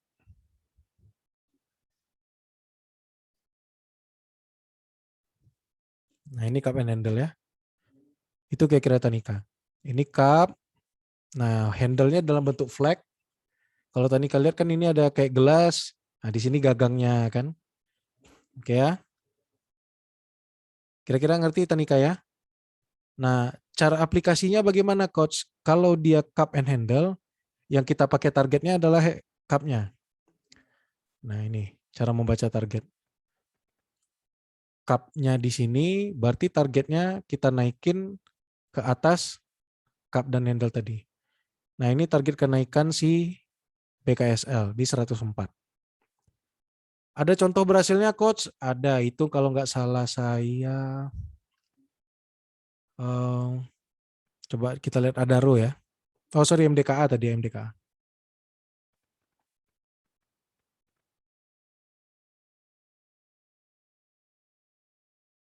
Oh, kalau MDKA dia lebih ke ini di sini ada cup and handle-nya Tan. Di sini cup, di sini handle. Lalu target kenaikannya kita cek nih ya. Ini cup, ini diabaikan aja. Nah ini cup-nya. Ini handle-nya. Nah kalau muncul cup and handle seperti ini, Tanika tarik aja bottom-nya, naikkan ke atas. Lalu diklonkan, naikkan targetnya lagi ke atas. Nah ini dia.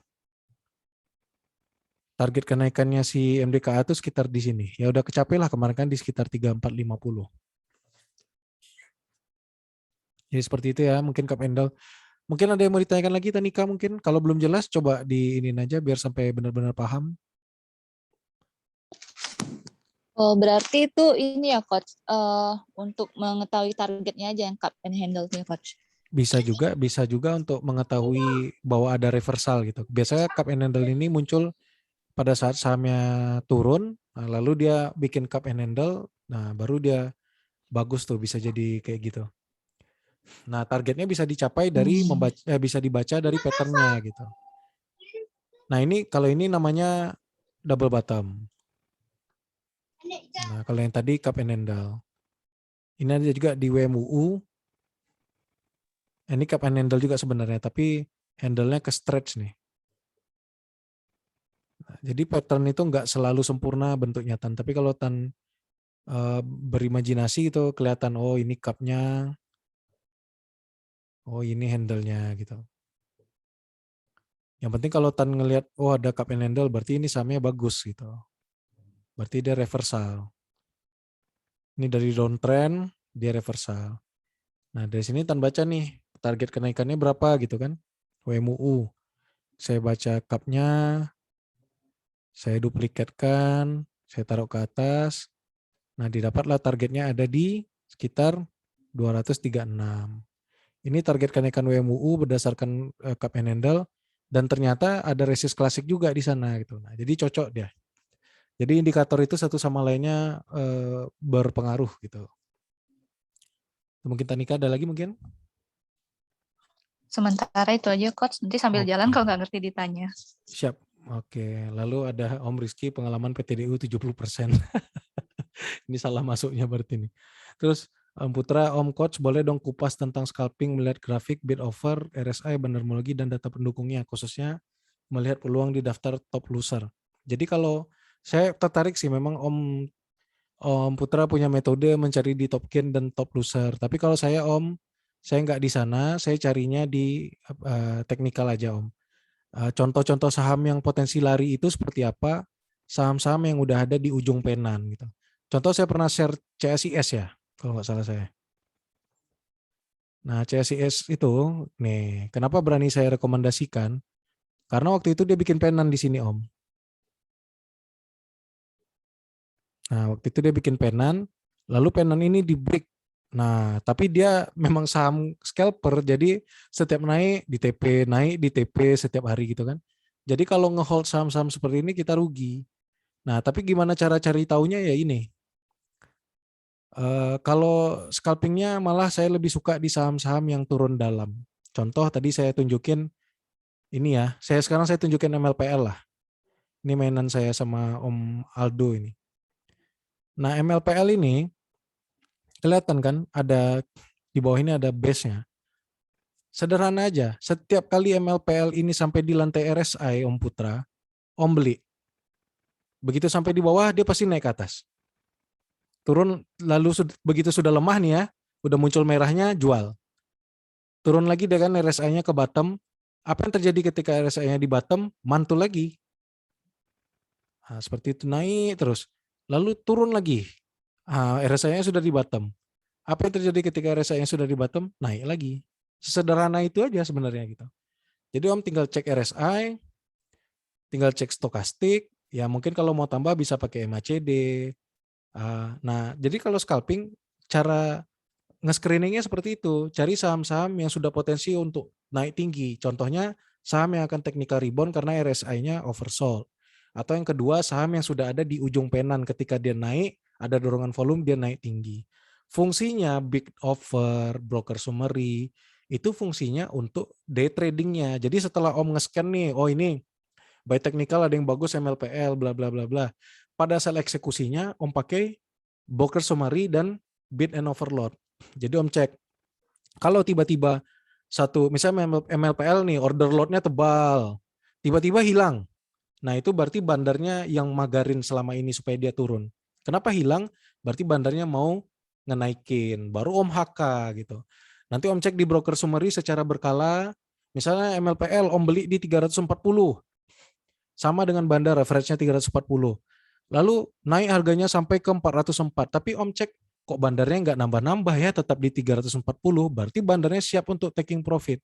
Tapi kalau bandarnya nambah terus, sampai average-nya itu naik sesuai dengan harga yang sekarang, berarti bandarnya masih mau naikin lagi, karena nggak mungkin dia taking profit di harga sekarang kan, karena average-nya di harga sekarang gitu. Nah itu fungsinya broker summary dan bid and overload pada saat hari H-nya. Pada saat hari H Om nggak perlu lagi ngecek-ngecek teknikal. Teknikal ini untuk screening, untuk Om tandai nih, wah udah oversold, besok saya masuk di bottomnya. Nah gitu. Itu Om Putra ya. Tapi kalau metode top loser, top gainer tidak diiringi dengan teknikal, malah danger dia jadinya gitu. Oke, lalu ada Om Rehan, berarti menentukan CL walaupun swing tetap di teknikal ya Coach? Yes, kita pakai teknikal tetap. Terus INKP tadi sudah, oh iya Om Indra betul. Om Tandina Fitria, Elsa, oke. Elsa konsolidasi sehat, saya udah jual Elsa kemarin. Nah, ini kalau ngeliat candlenya sekarang cakep nih, bullish harami. Dia memang ada di main area dari 292 sampai ke 296. Tapi berapa hari ini hanya sampai ke 298.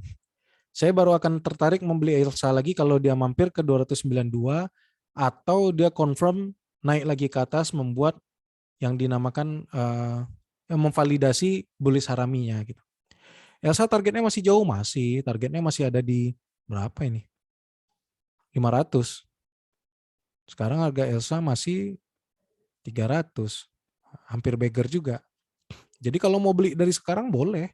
Tapi tujuannya taking profit di akhir tahun. Kalau dilihat setiap hari, nih lihat aja mana ada candle yang hijau-hijau terus. Dalam kenaikan itu, kenaikan yang ideal hijau, merah, hijau, merah, hijau, merah. Apa kita bisa sesempurna itu menebak, oh ini hijau, endingnya kita jual, nanti kita tunggu merah beli? Nggak bisa. Sejago apapun, pasti bisa kegocek gitu. Makanya strategi terbaik adalah beli di bottom. Kalau udah yakin itu benar-benar bottomnya, beli, lupakan, tinggalkan. Yakin fundamentalnya bagus, yakin akhir tahun akan naik jadi beggar, tinggalkan, jangan dilihat sama sekali gitu. Jangan ditradingkan, itu aja kuncinya. Seperti saya di BKSL. Saya di BKSL tuh pernah bisa TP di 72, 74, tapi saya nggak TP, saya biarin karena saya nungguin swingnya. Karena saya takut kalau saya TP, dia malah naik terbang gitu. Nah itu contohnya ya. Tapi kalau di saham-saham yang trading, saya pakai cut loss atau trailing stop. Saya invest di 2 saham. Ini saya buka di sini. Tapi mohon no FOMO, tolong dianalisa. Saya invest di 2 saham, satu BRMS, satu BKSL. Kenapa kedua itu? Karena keduanya harganya masih sangat murah, valuasinya masih bagus, prospeknya sangat bagus.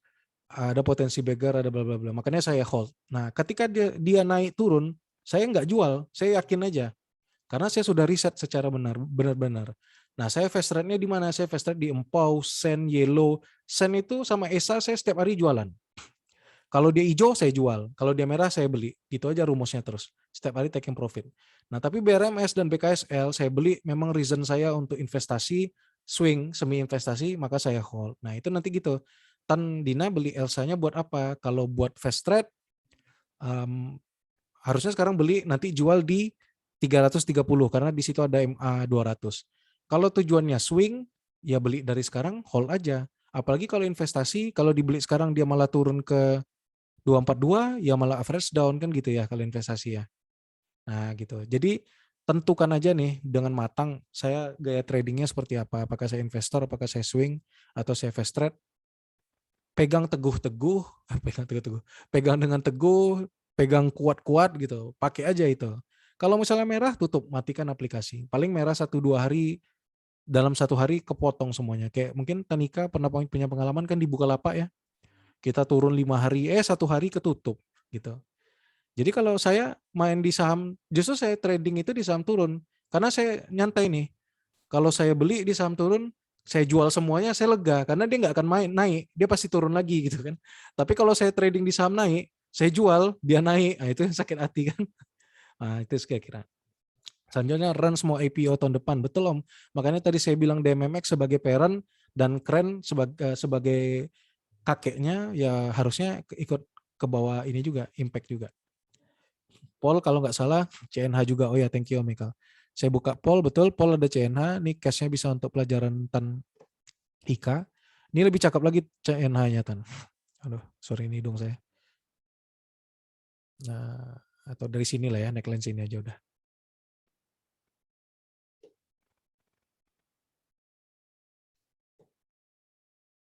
Nah, Paul ini CNH juga. Paul ini saham kesayangannya Om Michael deh. Bukan saham kesayangan sih, saham belajarnya dia. Jadi dia benar-benar mengamati Paul ini dari bandarmologinya, dari teknikalnya. Saya sarankan Om dan Tante sini semua punya ya satu saham kesayangan. Kayak saya suka BRMS, saya suka BKSL. Om dan Tante harus punya juga, nggak harus sama-sama saya. Kayak Om Ekal dia punya di Paul gitu ya. Nah secara major ini ada double bottom, secara major dia ada cup and handle, secara minor juga cup and handle. Nah di sini ada cup and handle ya, Paul ini. Berarti benar nih, target dari cup and handle-nya ini ada di 5.900-an. Nah di minornya juga ada cup and handle. Nih, ini cup and handle juga. Kalau Ika lihat bentuknya sama seperti gelas dan seperti cangkir dan gagangnya gitu. Nah gitu. Jadi ada 2 cup and handle, 1 minor, 1 major. Bagus, Paul bagus nih Om Ekal. Oh belum breakout tapi Ekal ya, Om Ekal ya. Belum Bang, makanya masih tektok aja. Tapi kalau breakout dari 3.400 oke nih. Iya, makanya betul. Tolong infokan ya kalau breakout dari 3.400. Siap. Iya nih. Ya, kalau breakout dari 3.400 dia potensi ngejar ke 4.200. Kabarin ya. Siap, Coach. Cakep nih, cakep. Divergence-nya udah habis. Oh ya, utang divergence-nya udah habis ya. Tapi kalau dia tetap diakumulasi ya masih bagus. Oke, next kita lanjutkan. Om Putra, terima kasih ilmunya. Oke Om, nanti jangan takut lah pokoknya. Tandina rencana untuk hold lama. Oke, holdnya per target ya Tandina ya. Karena kalau nanti di hold terlalu lama juga dia bisa swing low lagi gitu. Biasanya dia sampai di Februari dia swing low. Dia naik terus dia swing low gitu. Jadi TP aja kalau dia udah sampai ke target tetap di take profit juga. Elsa insya Allah prospeknya bagus. Dia satu-satunya anak perusahaan Pertamina yang bergerak di bidang perminyakan, dia di industri hulunya, di pengeboran yang melantai di bursa saham. Jadi ketika minyak dapat sentimen, karena tidak ada Pertamina, otomatis anak-anaknya yang bakal dapat. Terus coach, seberapa akurat ketika RSI sudah di bawah, habis itu trennya naik lagi untuk yang scalp? Pasti naik. Permasalahannya adalah kapan naiknya. Nah, kapan naiknya bisa kita gabungkan dengan MACD dan stokastik. Tapi untuk menentukan pertama belinya bisa pakai RSI dan disamakan dengan support-support klasik atau support-support Fibonacci-nya, Om.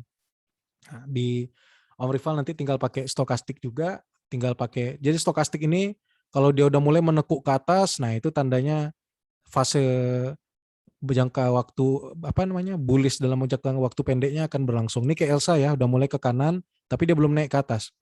Kalau dia udah naik ke atas, nah ini tanda yang bagus untuk menghaka gitu. Contohnya seperti apa, Coach? Nah, ini era. Era ini turun, tapi stokastiknya udah naik. Nah, ini udah naik. Era ini menarik. Kalau era break dari 650, 55 bisa ke 675. Dia membuat rounding juga di sini. Era sentimennya kita sama tahu akhir tahun ada iPhone, ada Samsung, bla bla bla. Era ini monopoli lisensi penjualan juga dia. Lalu ada apakah kita hanya bisa menggunakan metode itu untuk scalp? Sebenarnya enggak, bisa swing. Tapi karena saya karena dia oversold, berarti kan dia di saham downtrend tuh ya. Makanya saya sarankan untuk scalp atau swing pendek aja. Jadi ketika targetnya sudah tercapai, jual. Harapannya kan setelah kita jual dia turun lagi gitu. Paling enak kan gitu Om ya. Setelah kita jual dia turun gitu. Kita beli dia naik gitu. Nah paling logis itu di saham downtrend. Makanya saya bilang saya trading paling banyak untungnya di saham downtrend. Di saham-saham yang saya nyangkut. Nah, jadi jangan takut buat nyangkut. Asal ada plannya, nyangkut itu peluang terbaik untuk untung gitu. Karena ya kita lihat ya, di saham-saham yang downtrend akut, contohnya apa ya, Wika lah, Wika. Atau tadi MLPL tadi boleh, karena dia lebih relate. Nah MLPL Om ya, ini Om lihat Om, dia turunnya berapa hari ini? Blok. Dalam 2 hari aja naiknya ketutup. Ini 1, 2, 3, 4 hari turun, dalam 2 hari ketutup semuanya. Jadi begitu Om lihat dia udah oversold, Om beli aja. Ya paling lama 2 hari, 3 hari, 4 hari dibawa turun lagi. Tapi sekali naik langsung dahsyat. Nah gitu. Jadi emang harus sabar. Jadi scalp yang sebenarnya adalah menghaka saham yang jalan.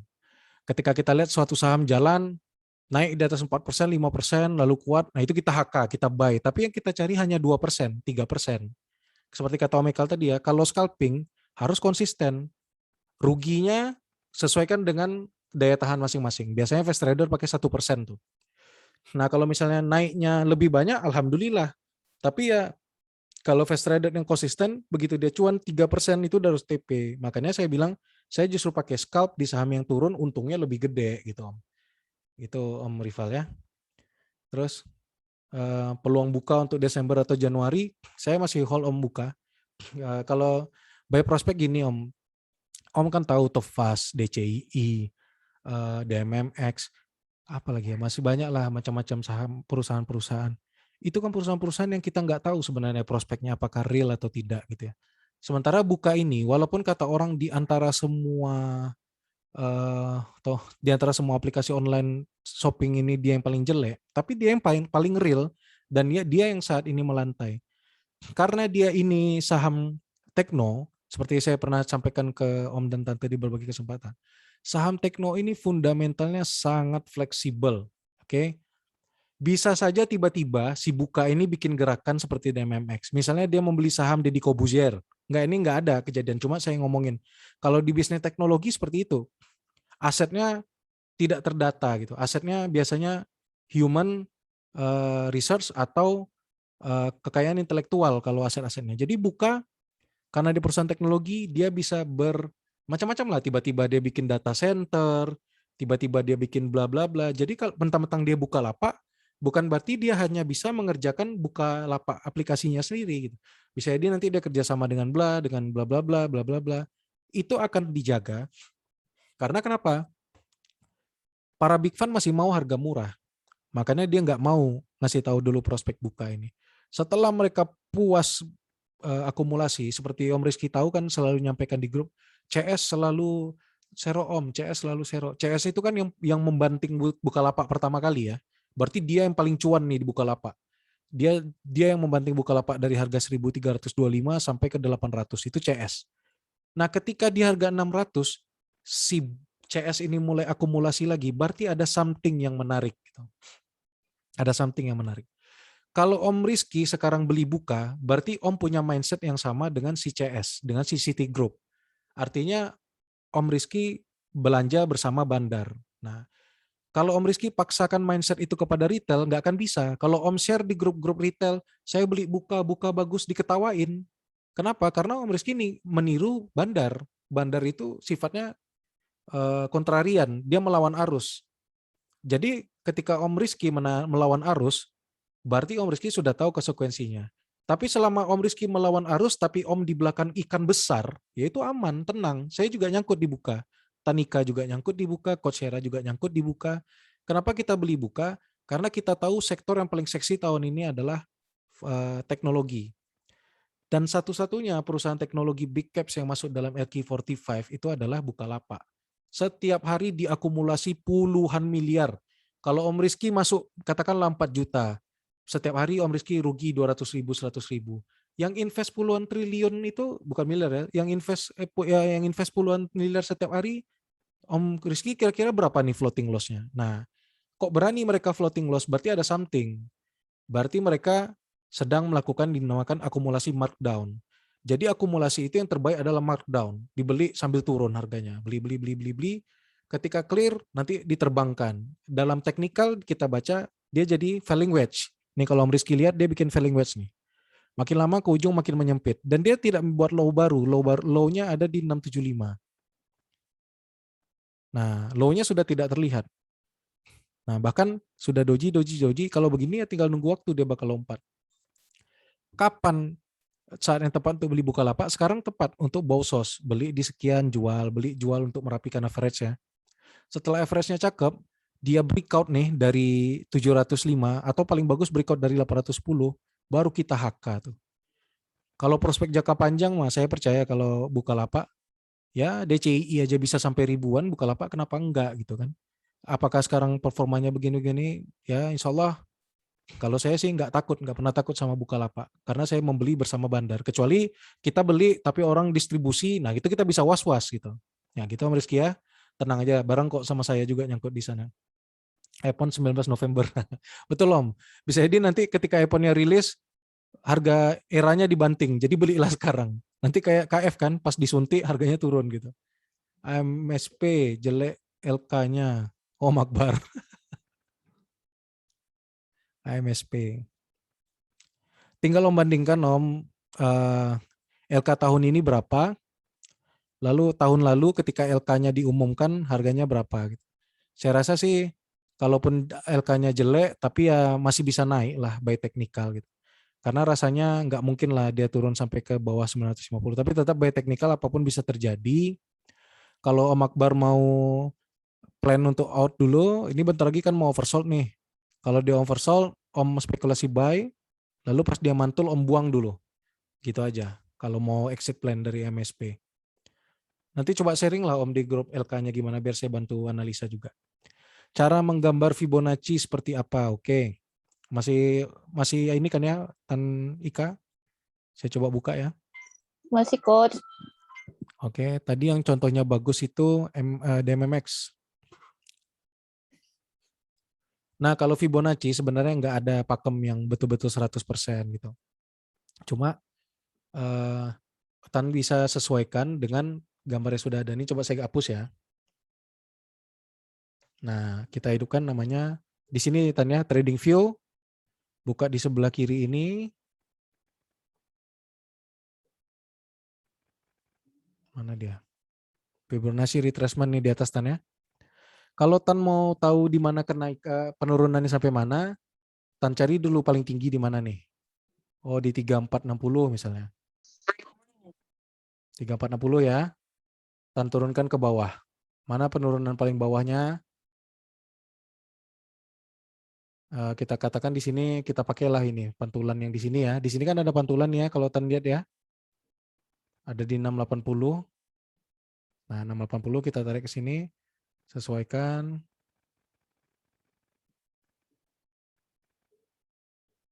Sorry kenapa malah ke bawah. Nah, itu. Ya. Nah, ini kalau untuk membaca penurunan. Ternyata dia terpantul di 0,382 gitu. Berarti ini masih strong uptrend. Ini supportnya. Benar nggak by Fibonacci? Benar nih kan, betul kan? Di 2400 sering dijadikan support kan? Padahal kita nariknya Fibonacci. 2800 dijadikan resist, 2400 dijadikan support. Padahal kita nariknya Fibonacci tadi kan ya. Nih, Fibonacci. Sorry, kemana situ. Nah, ini. Nah, itu. The power of Fibonacci.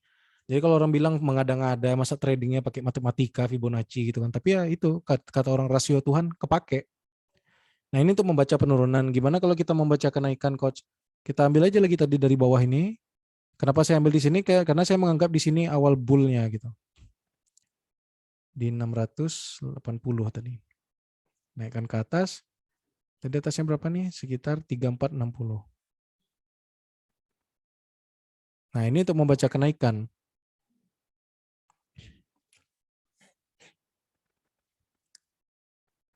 Gitu ya.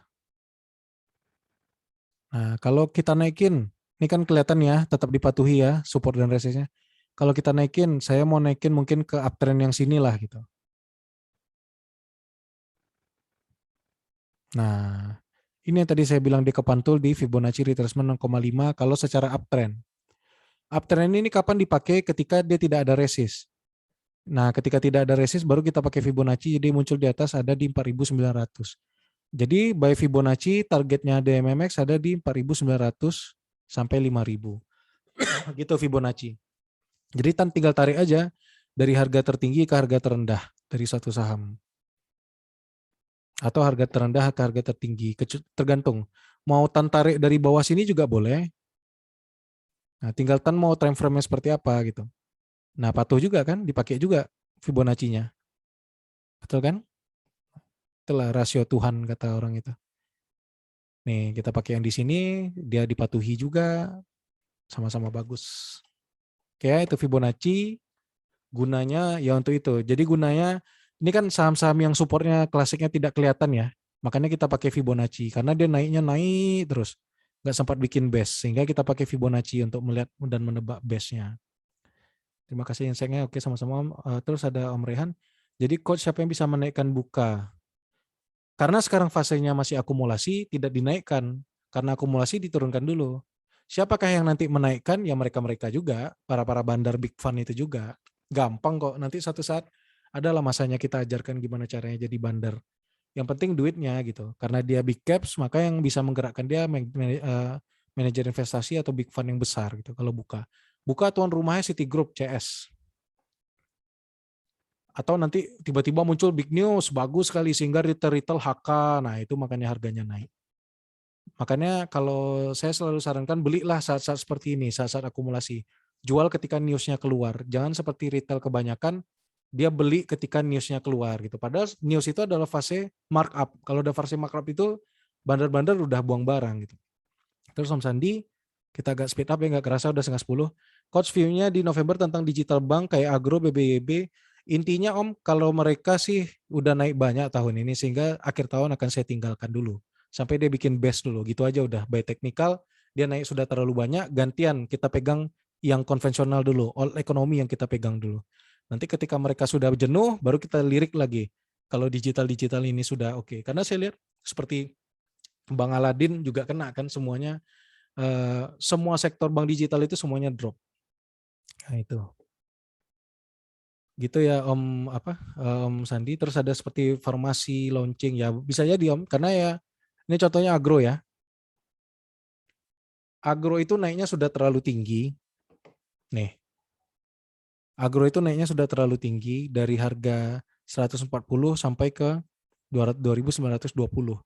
Apakah benar dia masih tinggi lagi? Ya kita nggak tahu karena masih prospek kan ya. Tapi kalau dilihat nih by technical, dia kira-kira seperti ini. Dia membuat flag juga. Nah, Kita beli kalau misalnya dia breakout dari sini. Tapi yang kita tahu sekarang ini dia masih downtrend, sama seperti Bang Aladin, sama-sama digital. Ini kan bikin flag juga kan ya. Nah, Bang ini menarik kalau Senin dia naik dan breakout dari 2590, baru Bang ini menarik. Berarti downtrendnya sudah selesai, dia memulai fase uptrend, tapi uptrendnya mungkin terbatas sampai ke 3010 lalu dia turun lagi. Jadi Tomea sektor-sektor yang sudah naik banyak di awal tahun, new economy kita tinggalin dulu. Nanti begitu window dressing selesai, baru mereka kita lirik lagi. As simple as that. Tuh. Oke, saya rasa mungkin ada pertanyaan lagi kawan-kawan, udah 9:30 tanpa terasa. Kalau ada pertanyaan bisa kita bahas lagi. Coach Sera masih di jalan, jadi mohon maaf saya handle banyak hari ini. Intinya kita masih kelas masih panjang, masih ada beberapa minggu lagi, 2 minggu lagi ya. Mohon dimanfaatkan sebisa mungkin. Jangan ini aja, jangan malu-malu. Nggak ada, kayak kata Coach Sera, nggak ada pertanyaan yang salah kok gitu. Nah cuma kalau tidak disiplin, kalau saya agak tegas, tolong jangan baper. Karena kalau saya sendiri misalnya sudah kawan-kawan, oh kok Coach Febri, kadang-kadang gini nih, saya dulu kan punya guru ya. Guru saya ini dari ada beberapa orang, satu ini ada yang satu keras, satu tegas gitu. Yang suka mematahkan saya. Saya bilang, kok Pak ini bagus nggak Pak ya gitu. Oh, jangan dibeli Mas gini. Loh tapi begini. Dia tetap gini. Sebenarnya kan karena ini duit saya sendiri dia bisa ngomong. Loh, kan itu duit Mas, ya terserah Mas, beli aja gitu kan. Karena dia nggak akan rugi apa-apa. Nah, saya seperti itu, seperti saya ke Om Julian, ke Tan Ose, ketika mereka bilang MPPA, MLPL, saya bilang belum. Sama Maldo saya bilang belum. Seolah-olah saya mematahkan semangat mereka, padahal enggak. Karena saya pure melihat teknikal seperti ini ya Bang. Kenapa saya bilang belum? Karena dia belum naik ke atas. Lalu ada friend ya, contohnya friend. Friend ini ada banyak sekali penggemarnya di WTC, tapi ketika turun saya selalu bilang belum. Nah, sekarang udah breakout nih, baru friend menarik untuk kita lihat. Tapi apakah friend ini kita beli sekarang? Tidak. Nanti tunggu dia breakout dari 113. Kalau breakout dari 113 pun kita tunggu dia bikin cup and handle atau double bottom. Nah, jadi seperti itu ya.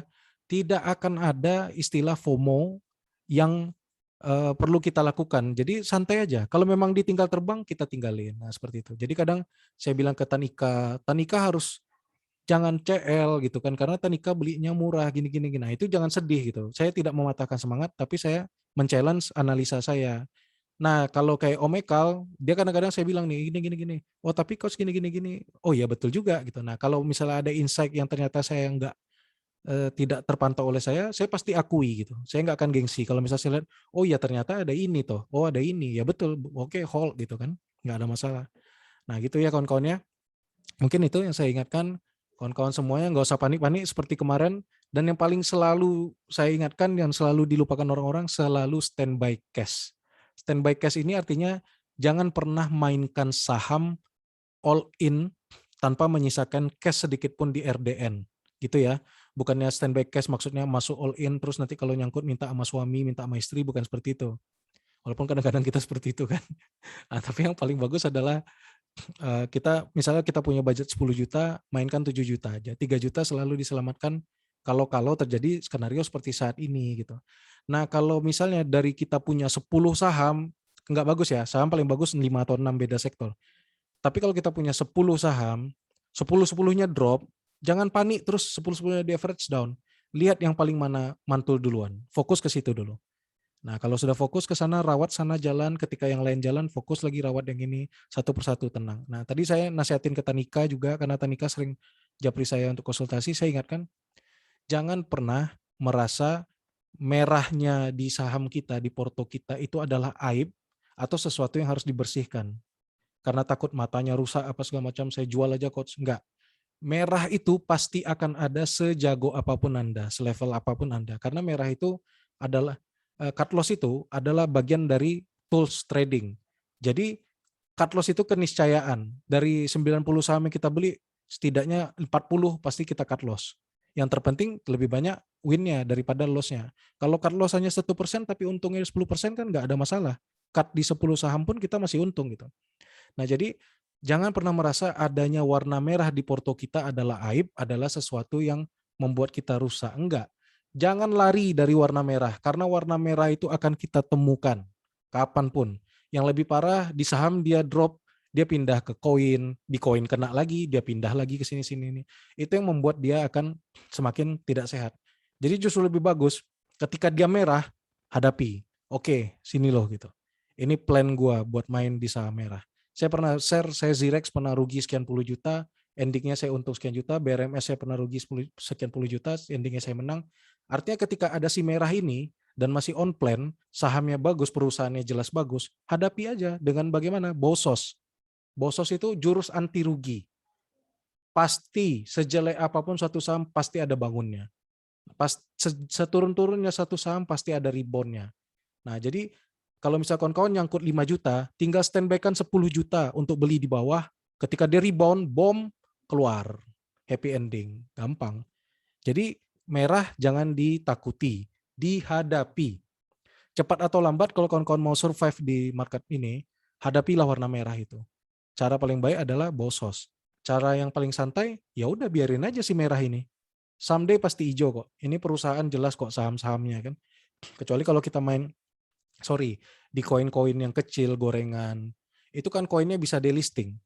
Atau di perusahaan-perusahaan kecil yang perusahaannya nggak jelas. Perusahaannya kan bisa delisting. Tapi kalau kita belinya di saham bagus, kayak Adikarya itu kalau dia bangkrut, ada berapa orang sih yang bisa nggak makan? Kayak Garuda itu, seakut-akutnya Garuda, pasti akan diselamatkan. Entah entah plannya si GIA ini akan dibangkrutkan, lalu pindah ke Pelita Air, lalu pekerjanya Garuda pindah ke Pelita Air. Nah, bisa jadi, intinya apapun ketika satu perusahaan itu too big to fail, nah kita yakin aja, ya nyangkut paling berapa lama sih gitu. Yang penting duit nggak hilang. Nah, kalau minusnya mengganggu modal, mengganggu psikologis, cut loss, baru cut loss. Tapi kalau nggak mengganggu modal, nggak mengganggu psikologis, kayak Tanika dia pertama takut-takut. Begitu dia bisa bosos Bukalapak, dia langsung nanya, kapan nih turun lagi Bukalapak? Ketagihan dia rupanya gitu. Dulu Dina juga seperti itu. Andin ya. Dulu juga Suci juga, kalau kok banyak lah kawan-kawan apalagi yang ibu-ibu. Karena sebenarnya pada hakikatnya yang cewek-cewek ini mentalnya lebih kuat daripada cowok-cowok. Mereka lebih kuat menahan perasaan. Jadi nggak usah takut sama warna merah. Sekali lagi, kalau sekarang dibawa konsolidasi sideways, ini yang kita tunggu selama ini gitu. Inilah titik masuknya. Jadi jangan malah takut, malah diserok gitu. Kan ini udah jelas, Tekim tadi calon beggar, INKP calon beggar. Awal permasalahannya apa? Karena duitnya duit panas. Duit ini harus kita pakai seminggu lagi, harus kita pakai sehari lagi. Itu awal masalahnya. Itu yang ada kasus-kasus bunuh diri, sampai di film-film Korea juga itu juga temanya gitu kan. Nah tapi kalau misalnya kita pakai uang dingin, insya Allah beggar. Nanti di akhir kelas saya ajarin ada satu teknik di saham, kita bisa dapat beggar gampang, main di waran. Nah itu nanti bonus di akhir kelas. Kalau bonus kelas Agustus saya kasih SIMF, calon beggar, ini nanti saya kasih ilmu bermain di waran. Kawan-kawan bisa main modal 100.000 dapat 10 juta gitu. Nanti saya ajarin. Tapi sabar ya, lalui dulu ini semuanya. Kalau kawan-kawan udah lulus semuanya dari merah-merah ini, insya Allah beggar-beggar itu soal gampang. Om Ekal dapat arah 9 kali itu bisa kok. Itu ya mungkin kelas hari ini yang lebih mirip seperti ceramah Jumat. Saya ucapkan terima kasih nih buat kawan-kawan semuanya yang udah gabung. Saya mohon maaf nih Coach Hera dia mendadak ada kesibukan sehingga saya harus solo hari ini. Padahal agendanya hari ini Coach Hera mau sharing email dari sekuritas.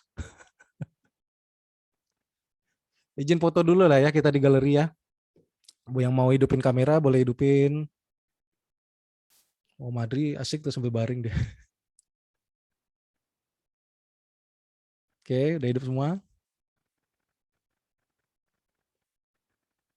Ya. 1, 2. Bentar, masih screenshot. Sekali lagi Om. 1, 2. Oh Rehan sambil bertugas di kasir ya dia belajar ya. Nih cuannya double nih, online offline dia double cuannya. Duit di barbershop dimasukkan ke saham. Oke, terima kasih Om dan Tante semuanya buat partisipasinya hari ini. Semoga minggu depan ISG breakout ya. Kalaupun enggak, ya santai aja lah insya Allah. Masalah waktu aja. Perhatikan tanggal 4 November ada isu tapering. Mudah-mudahan aman semuanya. Kalau saya ngelihat ada akumulasi insya Allah aman. Wabillahi taufiq wa hidayah. Mohon maaf jika ada salah. Assalamualaikum warahmatullahi wabarakatuh. Waalaikumsalam warahmatullahi Terima wabarakatuh. kasih banyak, Coach. Terima kasih ya, Sama-sama, Coach. sama-sama. Thank you. Thank you, Coach. Thank you.